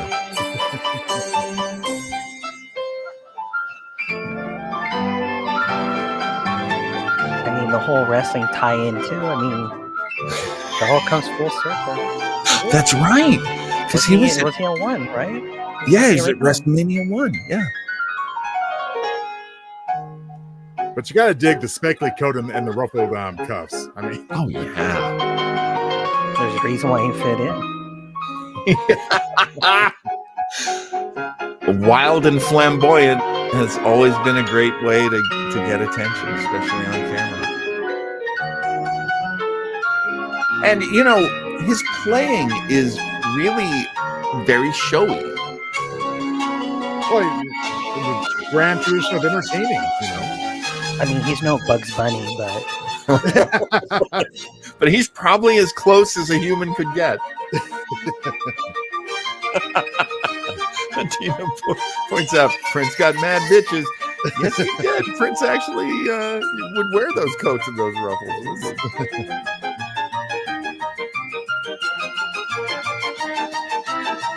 And it's funny because at the time there would be all of these snobs who'd be like, he's not a very good piano player. I don't understand why he's like one of the most popular pianists. He did it all. He was a showman. Well, he did play this song a lot as a guest star on various shows. We mentioned Winter earlier. That's right, on the Muppets. On the Muppet Show. And he would often do that without the backing up of the orchestra like we're seeing now. Mm-hmm. Because you would get that criticism, you got the orchestra behind you, But if you listen to it a cappella, you see the talent. Do either of you know if the dueling piano scene in Roger Rabbit was inspired by his playing? Because the way his hand movements are, the flamboyancy of his playing seems very familiar to, Donald and Daffy, the way they animated them. That's a very that's over the top playing with the elbow and the gesticulation. I would be shocked if they weren't referencing that, honestly. I would say it might be a combination of Liberace and possibly Jerry Lee Lewis. Oh, maybe. Yeah. Maybe. It's funny, too, because in Amadeus, when they're showing how, show-offy Mozart is. I feel like they're referencing Liberace to some degree. Surprised. That playful look in his eye, like you can tell he's having fun. Yes, and honestly, that kind of like positive fun is very infectious. So I don't at all blame people for loving Liberace.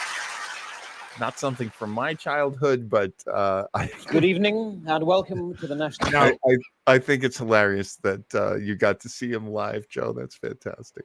Oh, I mean, just another detail or two about that.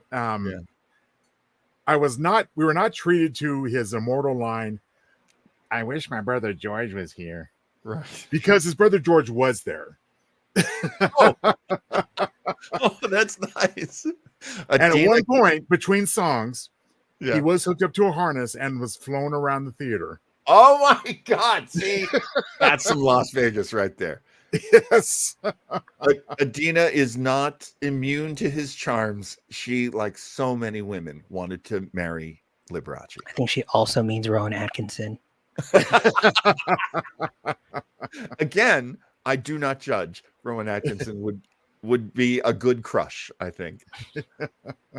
This is a sketch that I believe was written by Rowan Atkinson. And because he was quite a writer for his own stuff as well. And so Elton John being interviewed by Rowan Atkinson, I just found this. And of course, Slug Balancer is the channel.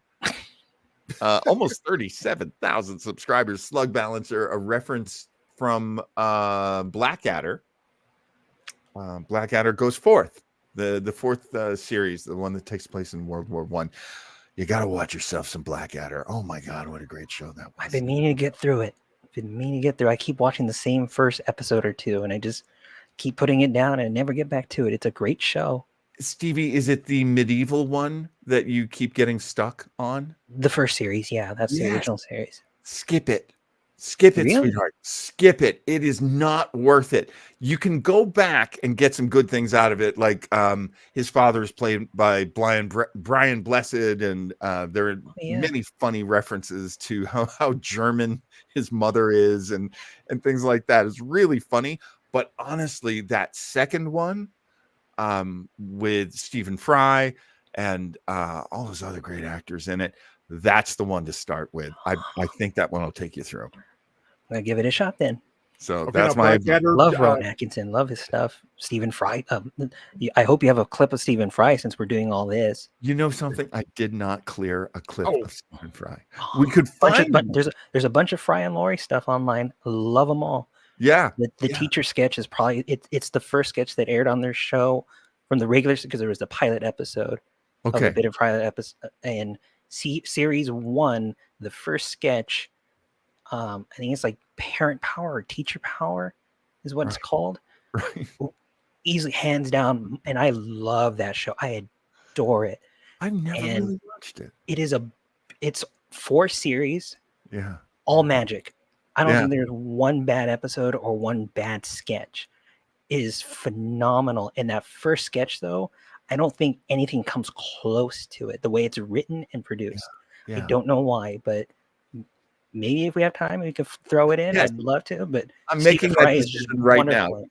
That's the last thing we'll look at. We'll look at that, and we'll see. And there was another one that our friend Chris Regan suggested. So we'll do those at the end. Oh, that'd be wonderful. Oh yeah, no, great suggestions. We'll watch just so I know, where do I find Blackadder? I think it's on Hulu. Oh, it would be great if you could find it on Hulu. I'm pretty sure there are some on YouTube. Oh yeah, there's a bunch everywhere. Yeah. It might be on Amazon, but I'm pretty sure. Fry and Laurie, or that was what it was called, right? Fry and Laurie. A bit of Fry and Laurie. Bit of Fry and Laurie. Those are on BritBox. Yeah, it used to be on Amazon, and then they pulled it, and it's hard to come by. The first anyone interested in a bit of Fry and Laurie, the first full series should be available on YouTube. Yeah, the entirety of the first full series is available, and just clips of everything else. Lots of clips. Yes. BBC has a lot of clips for them, but only the first series is available online. Yeah. Easily. This is actually a good moment to do something that I should have done earlier, and that is, folks, have you thought about going to joetownsend.com? It's a website in honor of our good friend Joe Townsend. Stevie, have you been to joetownsend.com? I've been to the website. Someone please buy me a copy of all these books. I've been dying to read every single one. Oh, Stevie, thank you so much. I love the titles. I think you're a little funny sometimes myself. Much to Adina's delight, I think. We just love your artistry, Joe. The website is yours. The visual art has been made by you, and of course, you wrote this book. And we will find a way to get the books to the people, even those who are currently poor. Okay, let's get back to this clip. Well, briefly, John, I'll ask Stevie. Are you users of Amazon Kindle or the app? No, I don't really deal with Amazon as much as I can avoid it. Yeah. Okay, we'll come with a way we can get that stuff to you by way of gift from the author. Oh, I love it. Thank you. See, make friends with the author. That is always that's what I did. All right, here we go. Those fresh books on your shelf. Stop making fun of my ADHD. Hey, Fury Duty his copy now has a crack kind of down the middle there. One crack. One over there on that table. And I don't want to tell you when I cracked that book, but it was weeks ago. But the next thing I read will be that. I have terrible attention problems. Okay, here we go. Back to this clip. For this, the third in our series of informal conversations with major performers. It has been a very exciting season so far, which has encompassed such performing giants as Sir Ian McKellen, Dame Judi Dench, and of course, Christopher Biggins. But tonight we're to every welcome a English man sketch who, although no giant, has some nevertheless made a weird huge celebrity in it, and I'm like, I have no idea what Ladies and gentlemen, Mr. Elton John. Subscribe to BritBox.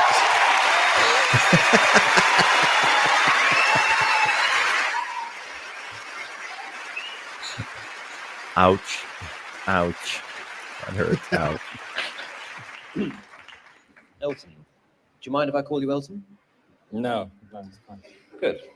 Well, Elton. I'm sure the 1991. first question that everybody would like to ask you is this. Funny name, Elton. How did you come by it? Well, I used to be in a band, and I wanted to become a singer in my own right, and I wanted to choose a name, and the saxophone player in the band was called Elton, so I chose that name. Well, did you ever consider John Elton?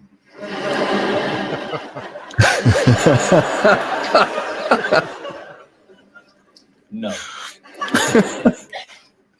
You didn't. Okay. Right, well, let's start with those early albums then. One of which I believe was called simply Elton John. Yes, that's correct.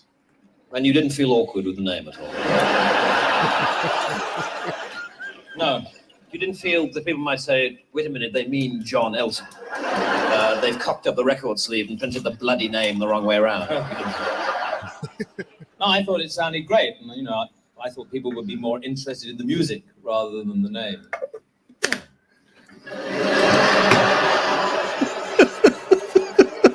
Now, to the songs themselves, many of the lyrics were, of course, written by Bernie Taupin. Yes, that's right. But I'd like to talk about Bernie for a while, since obviously he's been an enormous influence on your career. Yes, he has, yes. Tell me, did you ever discuss changing his name? Because presumably Taupin Bernie would have been more consistent with your Elton John. Look, do you want to talk about the old songs or not? All right, the songs. The old songs. Your song is a classic, isn't it? Yes, quite probably, yes. Well, there is a verse in that song in which, talking about the eyes of the person that the song is about, you sing, Excuse me for asking. These things I do. You see, I've forgotten if they're green or they're blue. Yes. What I'd like to know is this. Is it this sort of chronic forgetfulness that led you to forget that Elton is not in fact a Christian name at all? It is a surname. And not a very attractive one at that.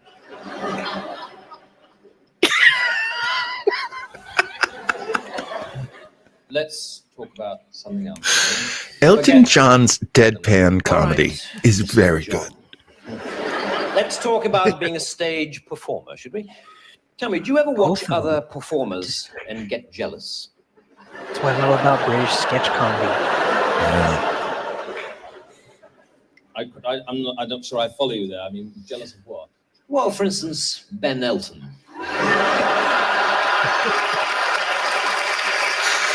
Ben Elton, comedian, also the creator of the Blackadder series. I don't have to do this, you know. All right. Look, I'm sorry. Go. All right. Fair enough, moving on then. Many consider your masterpiece, of course, to be the album Goodbye Yellow Brick Road. And there is one song that people are particularly moved by called Candle in the Wind. Yes, a lot of people seem to like that song. Now, this song is in fact dedicated to Norma Jean Baker, who of course changed her name to Monroe Marilyn. Marilyn Monroe. My point exactly. Marilyn is a Christian name, so it comes first. Can't you see that? Are you word blind or something? I mean, it's... I've had enough of this. All right, no, wait, please. I'm sorry. See, please, I'm sorry. It was my mistake. I'm sorry. There's only one more question to go. It won't take long, really. It won't take a moment. Sorry, there's only... I am... Please, sit down. He's back One when final question. You've Johnny achieved English, enormous success over the years. just a But gleam fact, in his you eye. didn't have a solo British #1 until this year with a song Did get a called sequel, though. Sacrifice. Now, my big question is this. Surely you wouldn't have had to wait so long for a #1 if it hadn't been for your stupid, pointless, bloody name. Bang. And the prop gun didn't work. But the sketch did. What a head dick. Hey, the gun was deadpan, just like Elton. Good point. Oh my! It's not hard to see where Between Two Ferns got its influence, huh? Good point. Yes. Immediately thought of that when I saw this. That's very good. I wanted to pay tribute to the gal who plays, oh god, this is so terrible that I didn't do this research. And John, may I ask a favor? Yes, of course. Could you bring back up Tony's comment, because I missed part of it, and I think it was pretty good. It was very good. By looking at Elton wearing that black jacket and the black pants and the black hat, the little black hat, Tony said, I'm having burnt offerings hearse driver flashbacks. Well, great, Tony. Thank you. Now I will as well. And Adina says, I was thinking of Between Two Ferns as well. Oh, so, great minds, once again. On Dobie Gillis, there was a character named Zelda, and she was played by, oh my gosh. I should have done this research. I'm such an idiot. At one point, they go to the credits. Now, there's Dwayne Hickman as Dobie. But who played Zelda? Carry on, John. I'll look it up. Thank you. I mean, she's kind to stray dogs and lost kittens and parents and other unfortunates. When does Jughead and Betty and Veronica come in? Gotten this hammer lock. Yep. That's a very good. Fidgety, broken down That's a very good observation. And there's your Jughead right there. Yeah, it's not my line of work. Maynard G. Krebs. Yes, Maynard G. Krebs, and of course, Maynard was such a popular character. He was like the Fonzie of this show. But back to Stevie's original point, there was this thing in popular culture. It started like in the 30s with a show called Henry Aldrich and His Family. There's Zelda. Now, Zelda is a girl who's in love with Dobie, and Dobie is always in love with these glamorous girls and never gives Zelda a second look. Zelda, of course, being played by Sheila James. Sheila James. And I believe she goes by Sheila James Cool now. She's actually in politics and very much an LGBTQ protector and representative. And she's been out for a long time, which is very, very difficult, as you know, to be out, especially 50 years ago, 60, I think in this case. And she was delightful. She was a great character. Now, one of the things that people don't remember about Dobie Gillis is that this show inspired the Scooby Gang in Scooby-Doo, Where Are You? Dobie, of course, was Fred, and Maynard G. Krebs becomes Shaggy. And Zelda becomes, and I'm gonna find us. Did Hanna-Barbera ever come up with a single original character that wasn't a ripoff of a pre-existing actor or gimmick? Excellent question, and the answer is no. They always took something that was based on something else. Yes, Joe. Oh, it just. We got Sorry, a Joe. We Max lost Headroom. Max Headroom moment going on here. Joe's Wi-Fi has been very difficult to work with this weekend. Joe, I'm sorry, we lost you, pal. What I saw that. Just reiterating your point and Stevie's is that I don't know, there were no examples of there being any originality with Hanna-Barbera. Of course, we know the Flintstones were the Honeymooners, etc. Oh, yeah, right. Yes, exactly. And it is very funny I think, I love the fact that there was a gay icon in TV, very early 60s. It is this character of Zelda who's a tomboy. Yes. The old way that people might describe someone. And that she is still today like part of pop culture because she was the inspiration for Velma. And I'm a big Velma fan, not a fan of Mindy Kaling's Velma. And don't worry, nobody is. I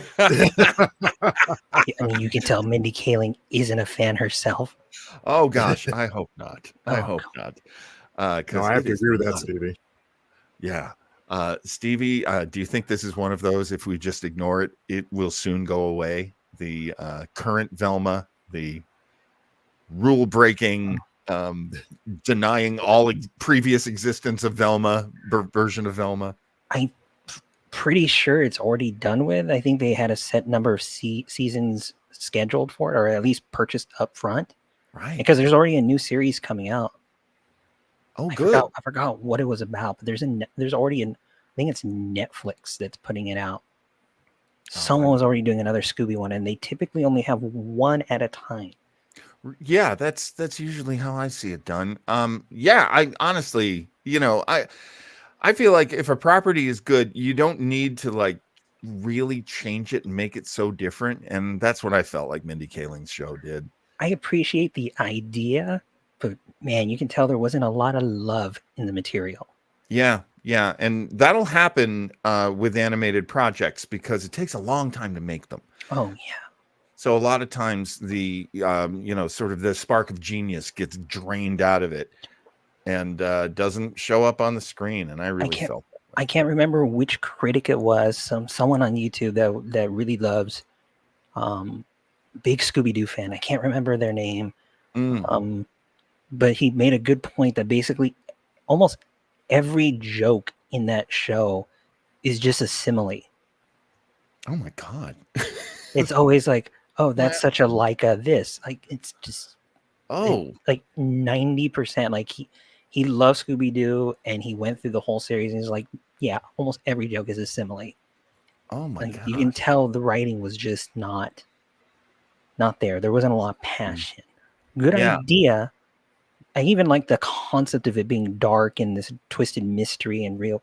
Because there was Yeah. a comic book series not that long ago, what, Scooby Doo Unlimited, something like that, where it was a post-apocalyptic setting. Oh my! I've seen Because they art did something. from that. Yeah, because they did it with a bunch of Hanna-Barbera properties because it's DC Comics, Warner DC. Hanna-Barbera. So they did one with like the Flintstones, which was this like postmodern, sarcastic take on the Flintstones. Right. Really well done. It's a really well written comic. It's funny as all hell, but it's very dry and very socio-political oriented. Like it really reframes modern day in Flintstones. But this one, the Scooby one, was post-apocalyptic, and Scooby was like a science experiment. It's still the Scooby Gang, but it's this weird, kind of half dark comedy take on it. Yeah. And it was also just really interesting. So anyone interested in a more well done dark take on the series, that would be a great go-to. I have the Marvel, I think it's the Marvel Universe app. I paid for that so I could read all the comics. But I can't tell you how many times I'm like, man, I wish I had DC. From what I understand, their selection's never been great. They've been trying to run apps for the last 6 years. Yeah. And it's never worked. My understanding is their back catalog is just poor as far as they don't maintain it. The actual archive isn't very great, and their digitization is slow. Marvel's always been slow on theirs, but when they launched their app, there was already a lot built in. A lot of stuff from the 90s on Marvel is just missing for years. Yes. The entire, technically, volume 3 of Ghost Rider, which I collected since I was young, right, and last I checked, was still missing entirely. And that was one of their hottest properties in the 90s, tied into Wolverine, X-Men. Anyone that wanted to make money, they did a Ghost Rider crossover, just like they used to do with Wolverine in the 80s. Right. And just missing. But DC, I guess, was missing entire books, just years and years of entire books and series, just nothing. So I think the newer stuff is more available, but anyone looking for classic stuff, you're a big classic fan. Yeah. It might be a little bit harder to find. I'm not sure. I think Comixology is still the go-to for most DC fans. Interesting. Oh. Remind me of this sketch from Fry and Laurie, because I think this might be a good time to put it up. Parent Power or Teacher Power. Parent Power. Okay, there you go.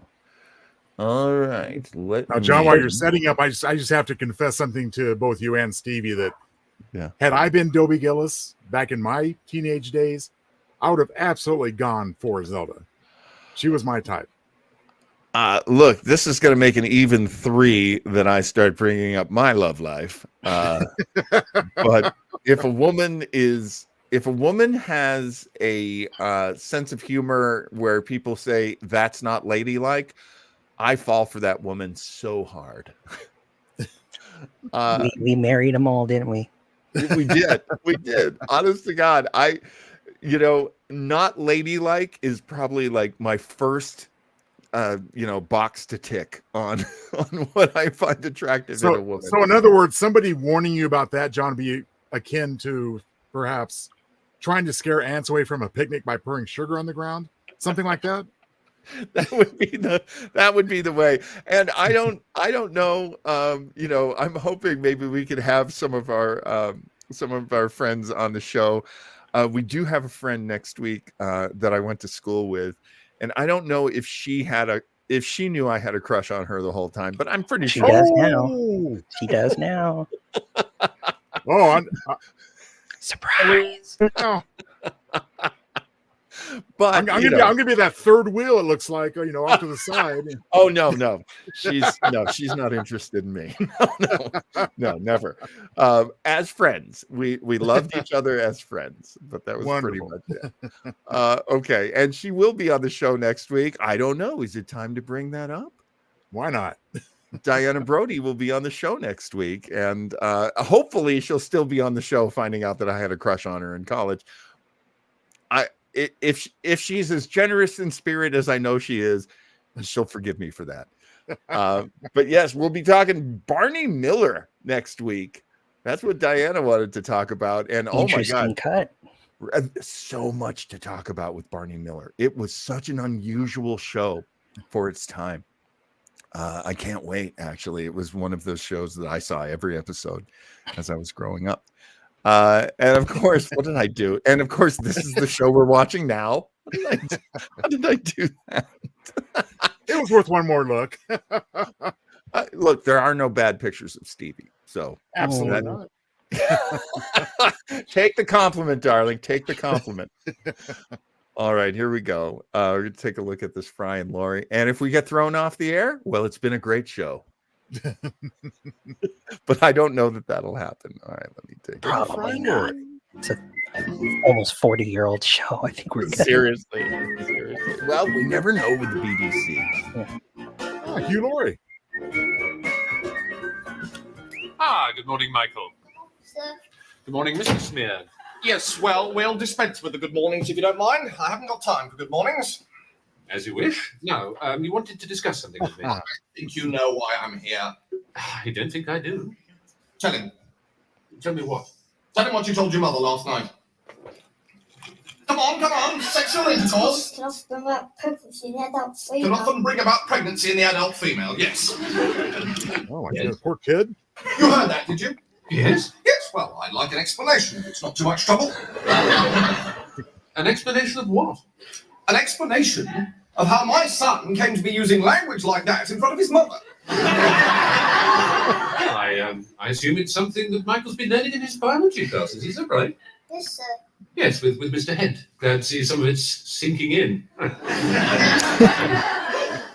Well, this is a turn up and no mistake. I think that kid is older than Stevie I didn't now. imagine you'd be quite so barefaced about it. About what? I came here today to make a complaint about my son being exposed to gutter language in the playground. I am frankly staggered to find that this is something he's actually been taught in a classroom. I mean, what is going on here? Well, we've been trying to teach your son. Are you indeed trying to teach him what? How to embarrass his parents? How to smack himself with heroin? What? Mr. Smear, I can assure you we have no... Call yourself a school? Well, I don't actually call myself a school. Are you ashamed of yourself filling a young lad's head with filth like that? Well, let me tell you something about the real world. You're here to provide a service. Well, that's quite right. Oh, well, that's quite right. Yes, well, I'm not happy with it. I'm not happy with the service you're providing. Would you rather that Michael didn't attend biology classes? Well, certainly I would. If those are the kind of lies I can expect to hear repeated at the dinner table. Lies? They're not lies, Mr. Smear. Oh, aren't they? Are they? What? Sexual intercourse can bring about pregnancy in the adult female? Well, that's quite true. True, my arse. This is going on in school board meetings right now. Trendy young people in the 60s. Trendy young people in their 60s? In the 60s.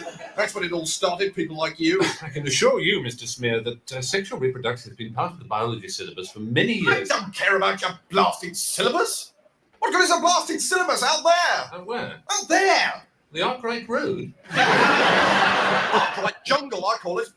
Well, what would you rather we taught your son? I would rather you taught him values, Mr. Casalingua. Respect, decency, standards. That's what you're here for. You're not here to poison my son with a lot of randy sex talk. Michael definitely is your son, is he? Well, certainly is my son. Well, then it's safe to assume that at some stage you and Mrs. Smear must have had sexual intercourse. Right, that's it. I've had enough of this. I'm going to knock some sense into you myself. You're going to fight me now, are you? Yes, I bloody well am. I'm not going to stand for this. Well, do you mind if I do? Talking like that in front of the boy, you're a bloody disgrace. Mr. Smear, how can Michael be your son if you and Mrs. Smear have not had sexual intercourse? Michael is my son. Yes? In the normal way. And what, in your opinion, is the normal way to have a son? If you're trying to trick me into sexy talk, well, the normal way to have a son is to get married, buy a house, get properly settled in, furniture and so on, and just wait for a bit. Make sure you eat properly. 3 hot meals a day. 3 hot meals? Hot meals, yes. And Michael just sort of popped up, did he? Yes, well, it was a few years ago now, but I think, yes, one day he was just there. And at no stage did you or Mrs. Smear engage in any act of sexual intimacy? Yes, it's very hard for you to believe, isn't it? It's very hard for you. But there's still some of us who can bring a child into this world without recourse to cannabis and government handouts. No, I bet you don't. It's not every day a consumer stands up to you and makes demands, is it? Well, not of this nature, sir. No, well, welcome to the harsh realities of the marketplace, Mr. Casalingua. Right, okay, so what do you want me to do? Well, it's perfectly obvious, isn't it? Not to me. Well, I mean, if I go to Littlewoods and say that I'm not happy with a cardigan, for example, well, they'll change it for me, and gladly. You want me to change your son? Well, of course I do. Mine is soiled now. I'm afraid we don't have any spare son. Typical, isn't it? Well, what have you got of equal value?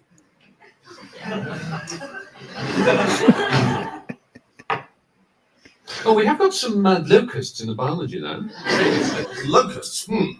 Do I have your assurance that these locusts will not embarrass Mrs. Smear at table with foul language? How many of them are there? Well, there are 2 at the moment. What do you mean at the moment? They're married, you see, and they've bought their own cage, some furniture, and settled down and are having 3 meals a day. Hot meals? Warmish.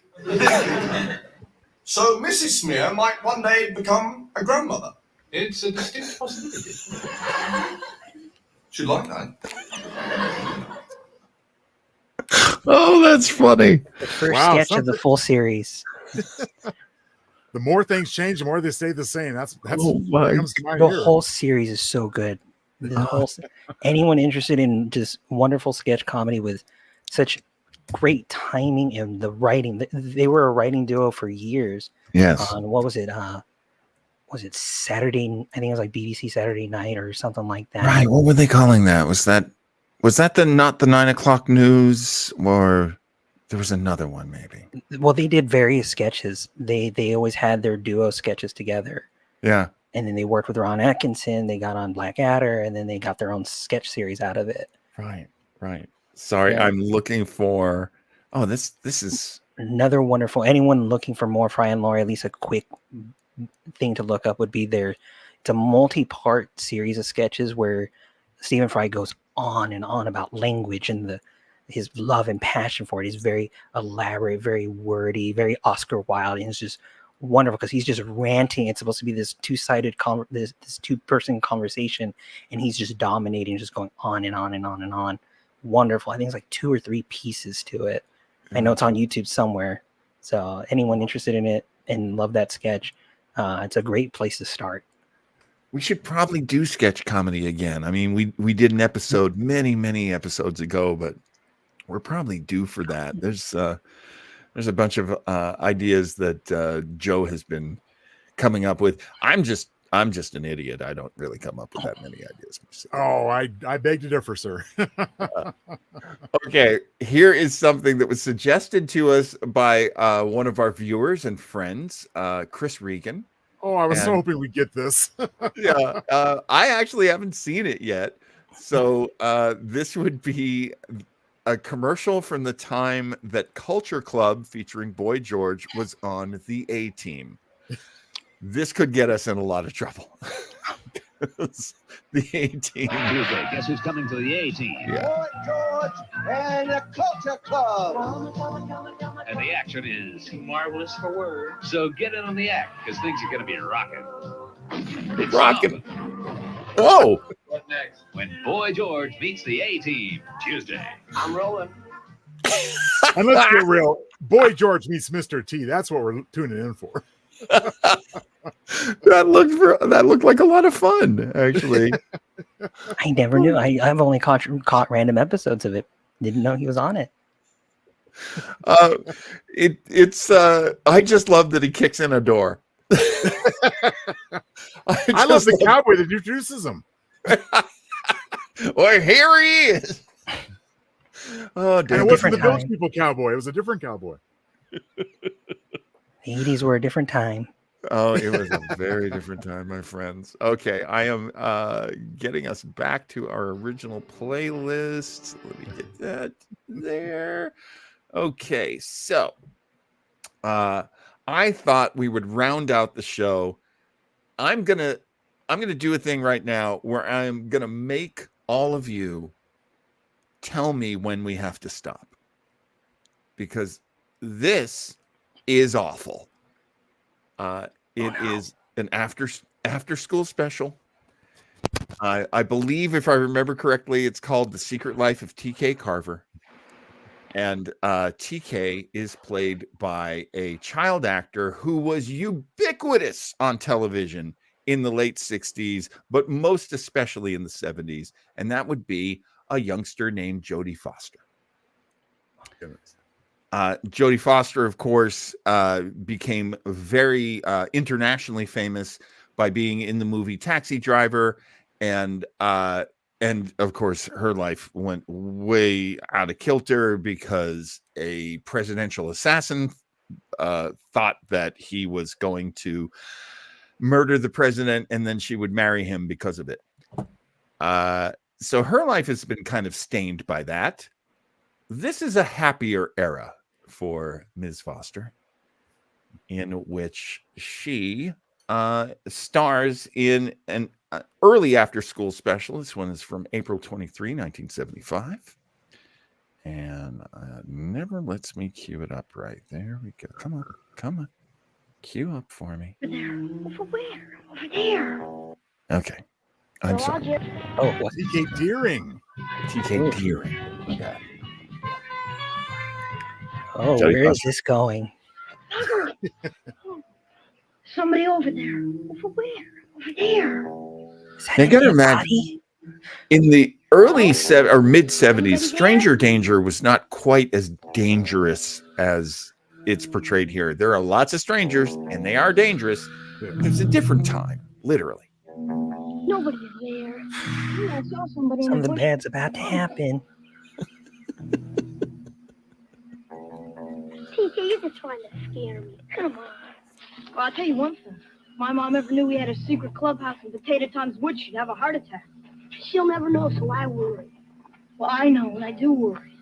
If our paths ever cross, that old hermit could put us away for good. That old hermit. Starve us until we're nothing but skin and bones. And feed I us just to loved the Jodie rats. Foster when she was a kid actor. She was a good kid actor. You know why?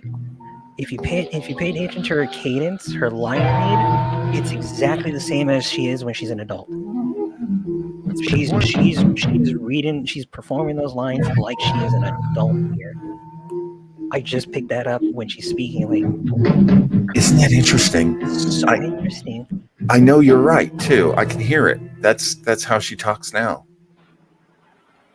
Which I think is I mean, having worked with actors a lot myself, I can tell you, like, a thinking actor has a very specific way of how they do things. And I think even at a very young age, she was a big thinker.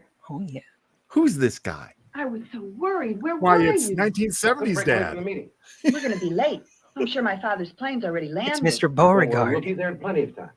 See if you can find my purse. I'll be right down. He's doing some shtick too. Like, you can tell how cheap this is based on his later scenes. Well, what emergency, for Pete's sake? Someone's been heisting stuff from our So clubhouse. is Jodie Foster's sister? Oh, Remember those beat up bricks the Is that the contractor clubhouse let us take from TARDIS? the old mill site? It's Well, bigger on the inside than the I outside. can prove it. Show them.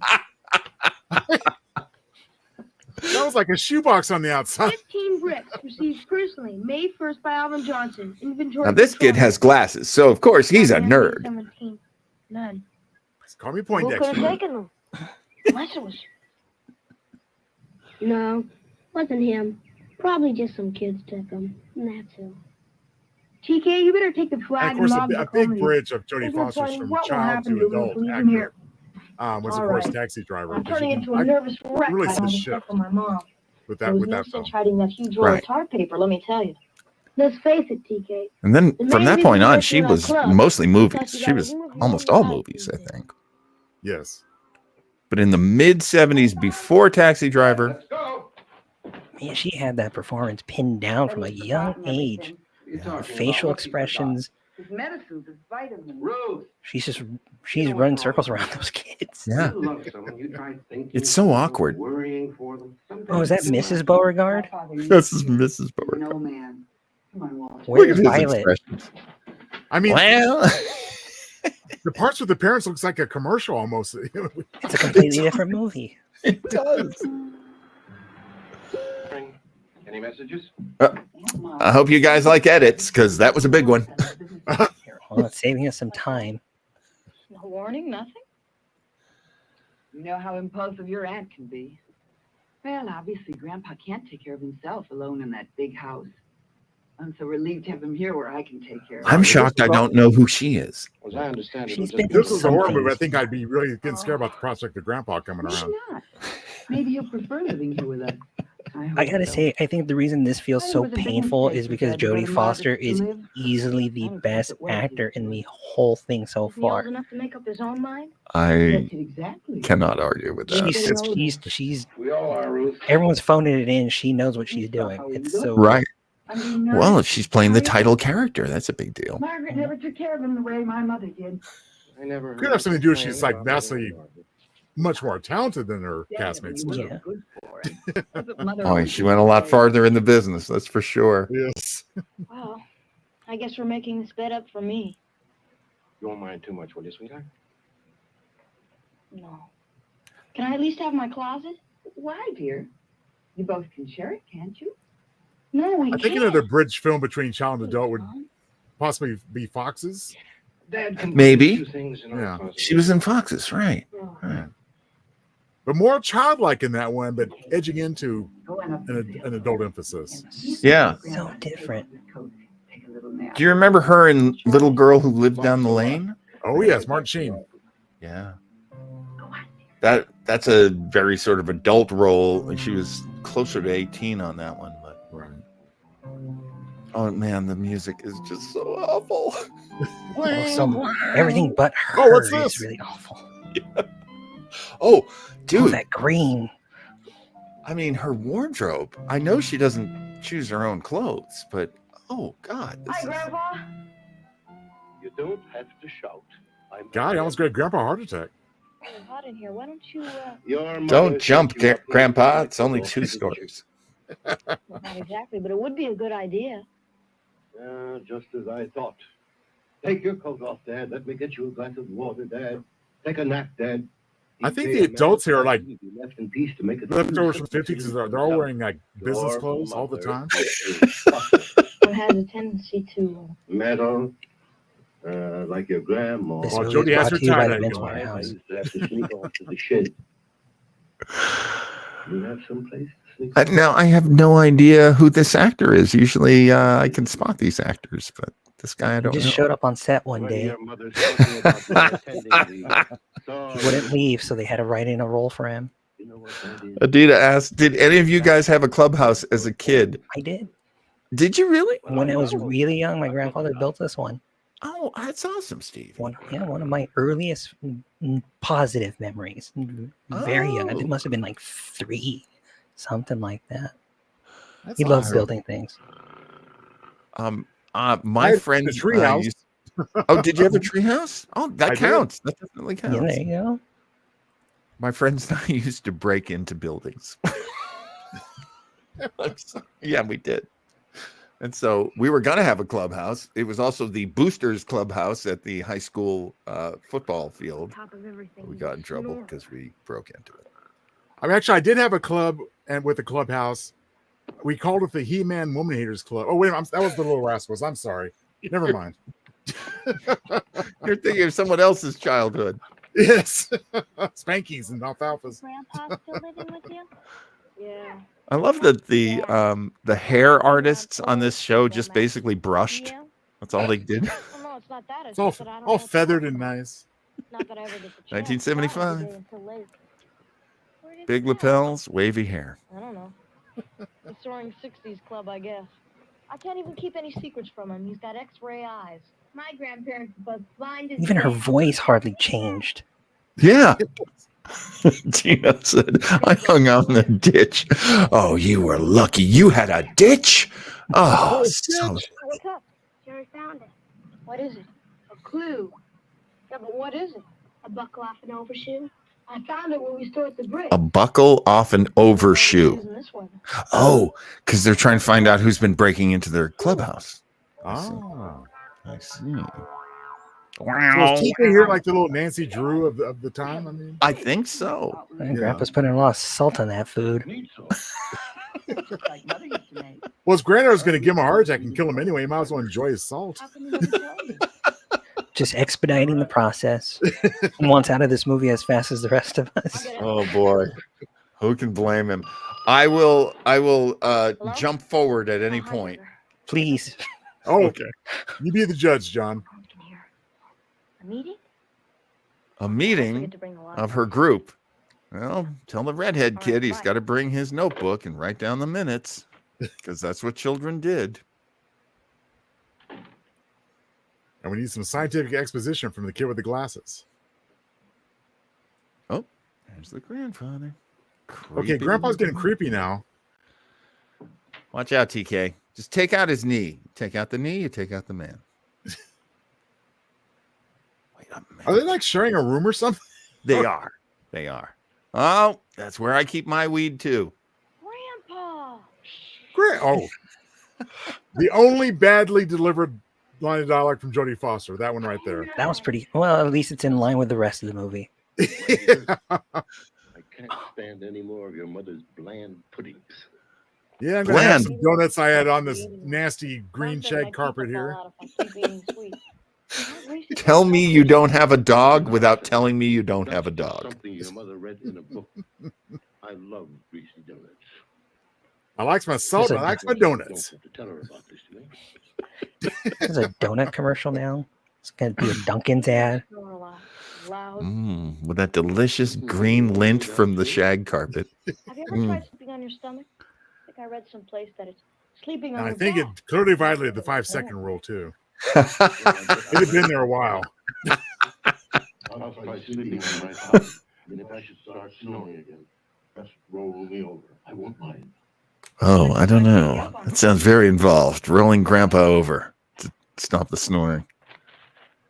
And like this copy of the film with like these weird lines and stuff, it's like somebody added it. They do like it looks like digital noise. It could be transfer. It could be like an old VHS transfer or something. I mean, that makes sense. Maybe Quentin Tarantino and Robert Rodriguez added it, for effect. This movie part of Grindhouse. Well, you did say this is from TV. There's a good chance it's clearly shot on film. It's not video. Right. So it right. could just be really bad film stock, and it's just it didn't age very well. That could be. I mean, there were. Yeah, I actually, my sister-in-law used to work for Kodak, and anytime there was like leftover film, people could return it to Kodak and get some money back for it. And then she would take all of these like ends, these hunks of film, and indie filmmakers could actually like buy them for really, really cheap. Makes sense.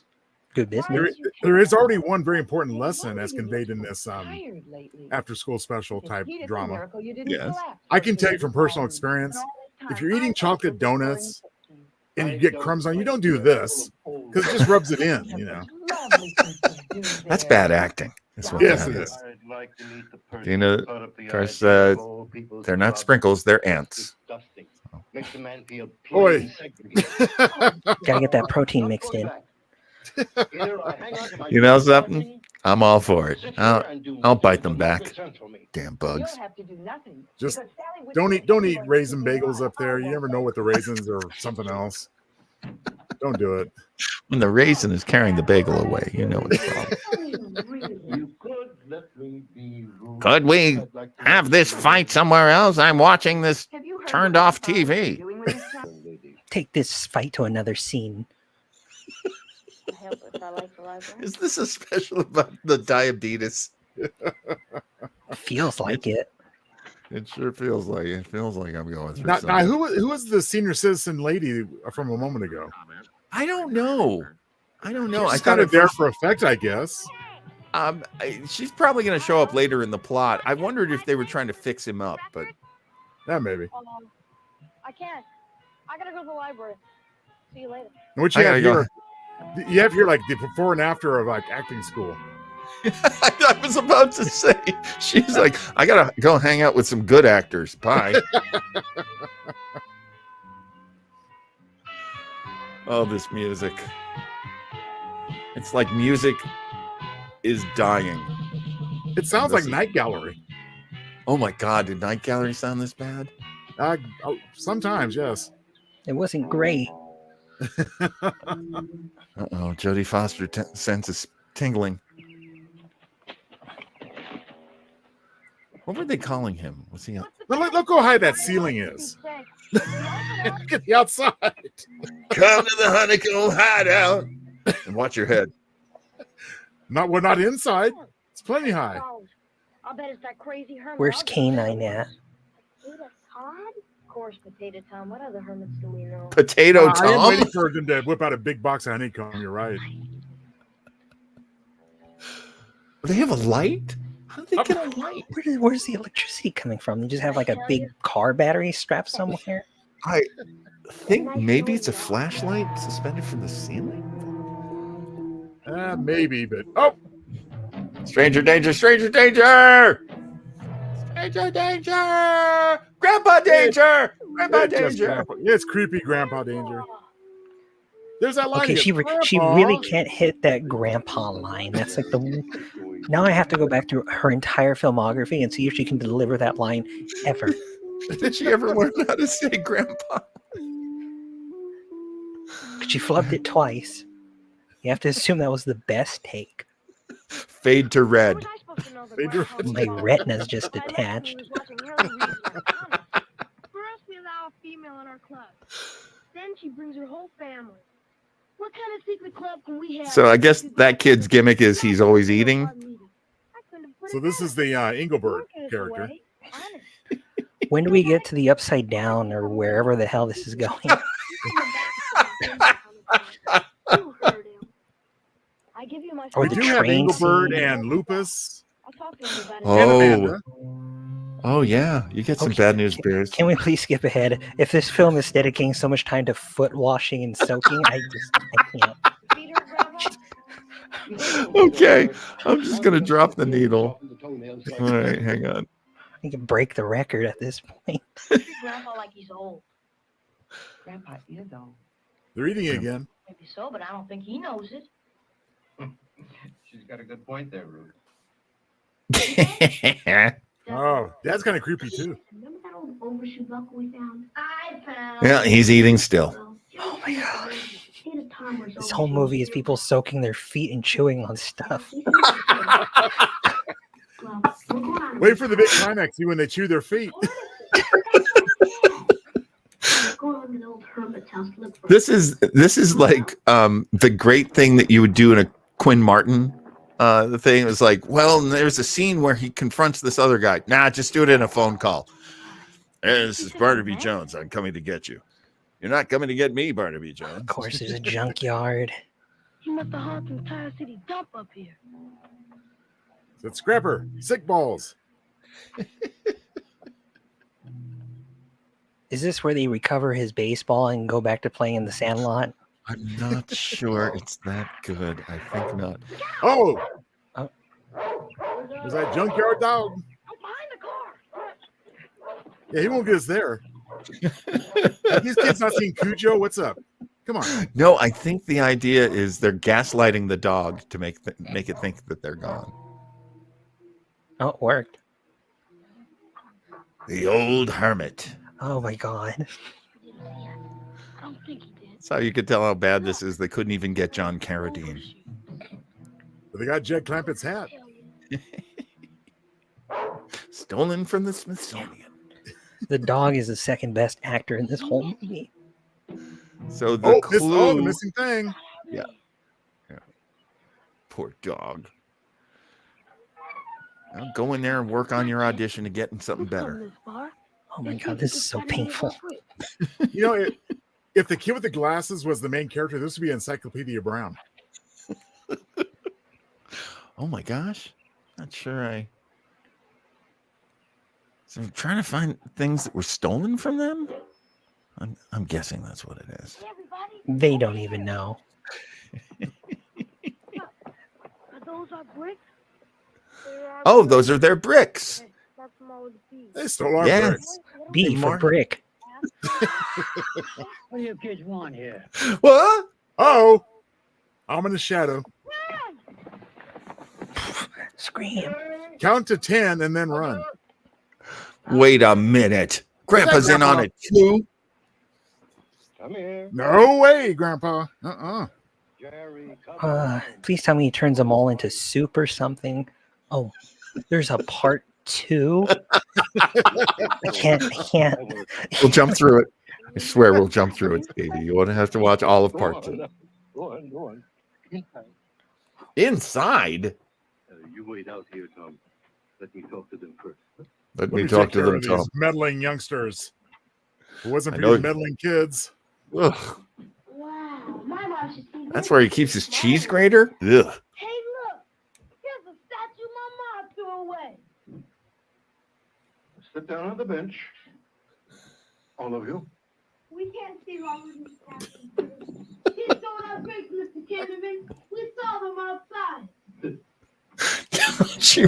Just my initial, frankly. Grandpa, he's a hermit. Everybody says he's crazy. He's not crazy. He's not crazy. Herbert only because nobody but me has bothered to talk to him for years. I'm not so sure that Grandpa was entirely sane. 3 times. Hat trick. Hat trick of bad delivery. Bad Jodie Foster. Bad. We all have our weak spots. I can't do an Irish accent. Doesn't matter. I don't know. Well, that's because you're Scottish, John. That is true. I don't like Mr. Owen. Oh, stop it. Don't take something bad and make it worse. I do have it on good authority that Jodie Foster so much wanted to disown this film. She paid millions of dollars to have it scrubbed from IMDb because I can't find it there. I couldn't find anything about it. I was like, well, I'll just look it up on Wikipedia. And Wikipedia's like, never heard of it. Go away. I mean, people would have had to have seen it to remember they existed. Was it ever never re-released? Then again, how did someone get such a clean copy? When this aired, there wouldn't have been like beta or VHS, would there? Well, I would like to point out that along with my like on this, that's 8 likes. Take that back. Mr. Potato. Mr. Potato. Mr. Wilson. They all want to help you fix your place up. We all want to help. Why do you want to help the old hermit? Help old. Now, it is impressive that they're all very squarely on their marks in the scene. So that's good.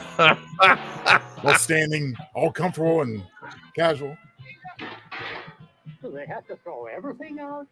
They've got to get at the walls to paint them. Now, Tom, maybe you better not look. They're painting that thing that's getting ready to fall down.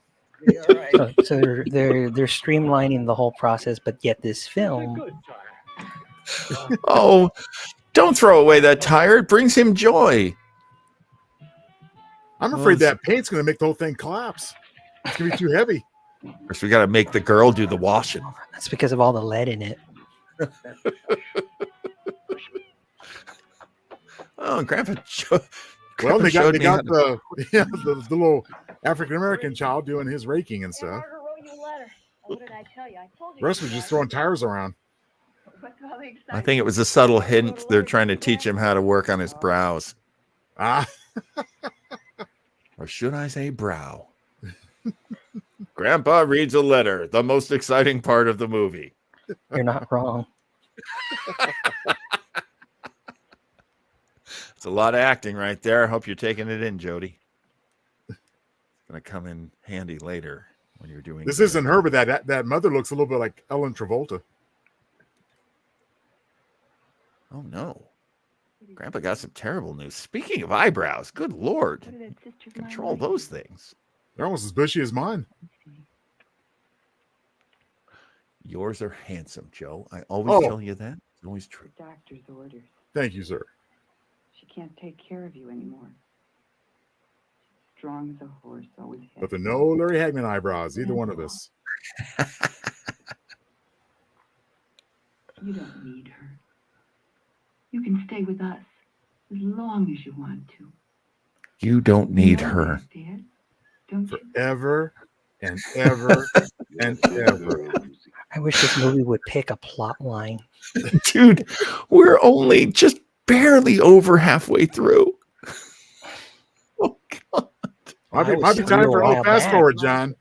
There you go. Time for another fast forward. So let's take a look at the after over at the hermit's house. Oh, the Popo. Popo's here. Now it's getting serious. Uh-oh, some developers. Whoa! What did we tell you about brandishing in front of the police? There's nothing you can do about it, old timer. I'm sorry. That's the way it is. Has anyone ever actually used the word old timer ever? I'm sure someone's going to call me old timer this week. Wait a minute. I mean, I've heard old fart directed at me, but no, never old timer. Why don't you start grabbing up all the things you're going to say, Mr. So are we going to see this cop with a hammer coming out of his head? If that were true, Stevie would have already seen this film. Yes, because I'm trying to give it a chance to redeem itself, you know? You give it too much credit. They just gave up on the movie, so they're just going to doze it all. A menacing shot of a bulldozer. Got to get that bulldozer close up. I mean, they paid for the rental. Maybe it's actually the Killdozer. Remember that? Oh, if only. Yes. Joe, remind me. We got to write that down in our Google Doc. We have to see if we can watch Killdozer. We got to watch Killdozer. Hey, double feature, the Killdozer and the car. Not so long as I have the breath of life in me. Oh, boy. Oh, boy, your acting stinks. You come any closer with that infernal machine, and you'll have to go over my dead body. It is I've never heard the Killdozer. term infernal machine uttered by anybody ever. I cannot guarantee your safety if you're in the way. New people with that pickup truck. You're killing me. Pave paradise. Put up a parking lot. Who's honking wildly? Oh, good. They come to save the movie. Oh, Rescue. that's what Jodie Foster did. I'd like to see the eviction notice you have ordering Mr. Wilkins off the property. Did she go read a bus bench and find a lawyer? Has the right to file a protest up until midnight tonight. So was this intended to be a whole series of TK Deering stories? I don't know. I mean, it's an after-school special, so I'm on my way now. A lot of those are backdoor pilots, as I recall. Were they? Yeah, I think so. You mind giving me the That camera, would make please? sense. Because you think about it, she's not even the main character in her own story. Take all the pictures you. Not really. Oh, no. Damn it, Stevie, you wished for it and it happened. About time that donut finally got him. And that salt. Don't die, Grandpa. I don't want to see Jodie cry. No. Fade to purple. Part 3. You wait here. I'll find Dr. Hollister and see how Dad is. Oh. Doctor, I'm going to find the doctor and see how Dad is. More green. honestly, I don't know if I can ever forgive you for this. To let your grandfather wear himself out that way when just a word from I'm you. living life in the fast lane. What's happened? Says I the I blame you, TK. Listen, he loves doing things. He's only happy when he's busy. When the director said enunciate, they really took it to heart. Is that why they're such over enunciators? You know what? When all else fails, blame the director, right, John? It ain't wrong. He'll be okay. He's sleeping now. He's a pretty good dad, considering that in almost everything else he plays the villain. Mom, I know how mad you are. True. I couldn't tell you about it because it was. I'm I guess getting that's why out of- I'm getting creepy dad vibes from Noah a little bit. Can't Yeah. do things like other girls your age. Can we skip ahead a little bit more? Yes, we can, Stevie. I don't think we need to follow the family through the whole day. You didn't want to see mom in her Canadian tuxedo, jeans and No. jeans. Jeez, jeez. Oh, I guess the Wait a minute. reporter, put the story in the paper. And suddenly mom and daughter have matching outfits. Of course, Teresa. Those lapels. Do not I'm change. telling you. Promise him anything. Good Lord, could we just? All Set him right. back here with us where he belongs. Oh, is Grandpa wild and off the reservation? Yeah, there he is. It's a terrible phrase. I apologize for using that phrase. Forget. Dynamite, Grandpa. Editing. The lesson here Adina, is we already editing. told you the lesson. Don't eat chocolate donuts and brush the crumbs off your clothes. Or that. Chris looks pretty nice since we fixed it up. Little did you know that the moral of the story was buried in the first third of the movie. Kind of like Psycho. I didn't want to do it, honest. Mom was worried and she told me to close even Grandpa is so unhappy as a retiree that he keeps adopting hermits and giving them flowers. And painting rocks, it looks like. One doesn't care at all. The other cares too much. This is so bad they couldn't even get Ray Bolger. About your Aunt Margaret.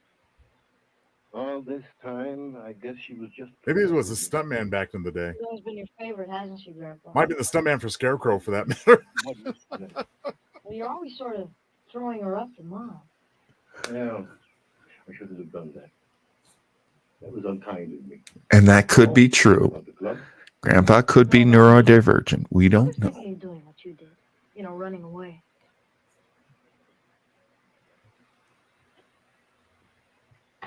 Okay, you guys are seeing that too, right? It keeps flipping. Picture keeps. They're Editing weird errors. subliminal. Film stock, probably. He's always telling me what to do. It could be where the film spliced. Now, Just keep expecting to see a frame that says like "Eat more popcorn." A little subliminal action going on. I mean, why is it so bad? I never thought of that. Probably more along the lines of They Live, John Carpenter. Obey. Reproduce. Money Do is not your question God. authority. I don't know. Boing, boing, boing. Turn the music down. Don't. The mom wants you back home. She even said she'd try to let you. Oh, the movie gave up on itself. That's when the movie starts looking for a better movie. Your mother is a wonderful person. I'm still waiting for the hook, the twist. There's got to be. He's gonna have to split out of his skin and be an alien or something. There, Make it there pay ain't off. nothing, pal. Nothing. We're like 2 minutes away from. Oh God. You know what? Let me get you there. You jump ahead a minute. Every few weeks, Grandpa did come home to This visit. is like if you just handed me instruments and then told me to try to play Living them. with us on a temporary basis. All in all, I was awful glad he was my friend. So were the other Buccaneers. Grandpas like him don't come along too often. What the hell did we just watch? Jody, we love you, my friend, but okay, look at names. Here we go. I had to use that shot for the credits too. We couldn't just roll the credits over that final part. Remember that walkaway scene we did? Let's just use it again and just slap the. I think you're right, Stevie. Nobody will ever know.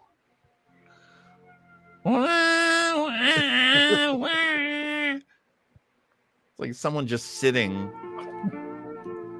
So I guess that was Leonard Stone. Must have been Grandpa. Okay. They should have said. They should have just called Mom and Dad. Because I'm sure, okay. So Michael Link, that must be Dad. I think that's Dad. Brian Wood is Potato Tom. Well, Brian Part is Duggar. That must be Hermit.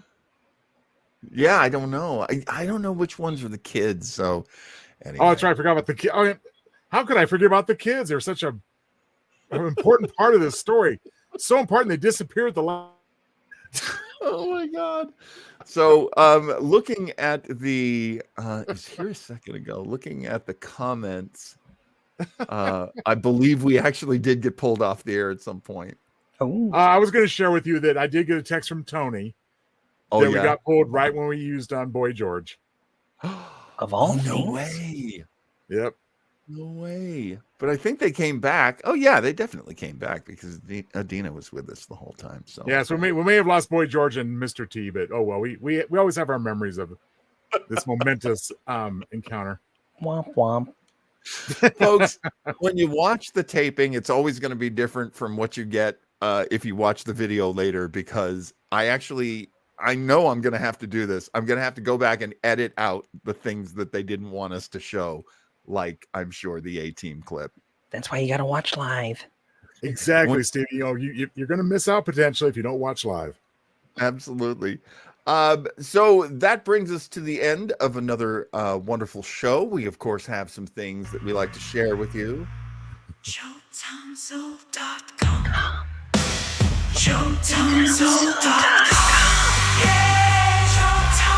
Number one on the charts with a bullet.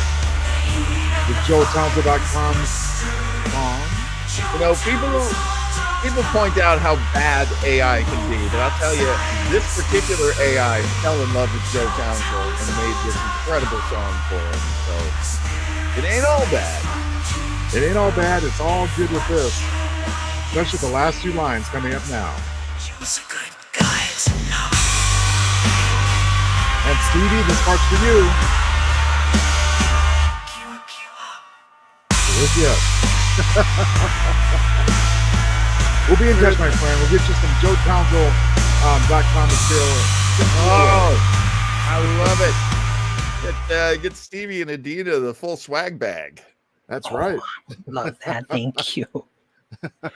All right. And next week, just another reminder, we will be at the 12th precinct with our good friend Diana Brody, and we will be talking Barney Miller. There are so many things to discuss, not simply just how perfect Joe looks as Abe Vigoda as Fish.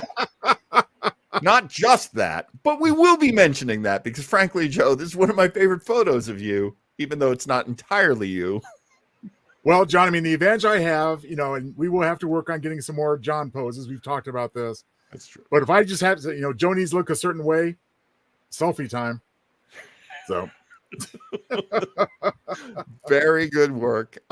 Stevie, thank you so much for being with us on the show again. Thank you for having me. Thank you so much. It's always fun. You're just so perfect. You're just such a perfect fit for this show. And so of course we'll be trying to book you a few weeks from now as well. I look forward to it. That would be so great. How can people find you and your work on the social media? The Amoral Crackpot. You can find me on just about every social media outlet. YouTube, Blue Sky now. Yes. Those who use it. But you're very big on Instagram, of course. I'm very active on there. Yeah. Oh, I love you. I love your posts on Instagram. Just the fact there's so many to enjoy, and they're all great. Oh, thank you so much. I just try to figure out what can I do for daily material. There we go. That's a lot easier. I was doing a lot for a while. And I think you write more than almost any of my writer friends. Like, you are easily one of the most prolific, which I love. I think within a year and a half, 2 years time, I put out something like 150 to 200 individual sketches, short stories, and like dramas of some sort. I try to keep myself busy. Yeah, no, you do a hell of a job, and it's great stuff, and I love it. So, yeah, join us, become a fan of Amoral Crackpot, because please, thank you. As we are. Yes, the ebook should be available soon. I'm just trying to figure out how to package it all together because it used to be a newsletter, and various outlets is where I would publish it. So I'm just still trying to figure out how to get it, how I want it. So Well, you and a let us schedule. know. Yeah, let us know when you're ready to start promoting it because we'll get you right on the show. And I'll send it to anyone who wants one. Well, right here. Oh, absolutely. And this has been, oh my God, 2.5 hours. Holy cow. Holy cow. One of our longest shows, easily. Well, we had to watch that. We had to watch the Secret Life of TK Deering for sure. Because we were at the 2-hour mark when we started that. Were we really? I am the worst. I'm the worst. I should have just wound it up. Oh, but hey, no. I wouldn't trade that experience for anything. I love when you two are happy, but I especially love when Stevie's miserable. It's really funny. And so it was worth it on that level. It's always fun though. Always fun. It's miserable fun. I do that for all my friends. Company loves misery. Am I right? I'm right. Nice. Damn. I'm telling you, working with you wordsmiths, it's like one of the best things in the world. All right, folks, that will do it for this week's show. Thank you, Stevie. Love you so much. Thank you so much. Thank you, Set Stevie. your popcorn, warm up your TV. Captain John Commander Joe got something to see. We're all back in time to the golden past with the Retro Ranger. Oh, it's such a blast. We're flying high with the Retro Ranger. Give it a try and don't be a stranger. Ranger, strap yourself in for a fun-filled flight. Retro Rangers are flying tonight.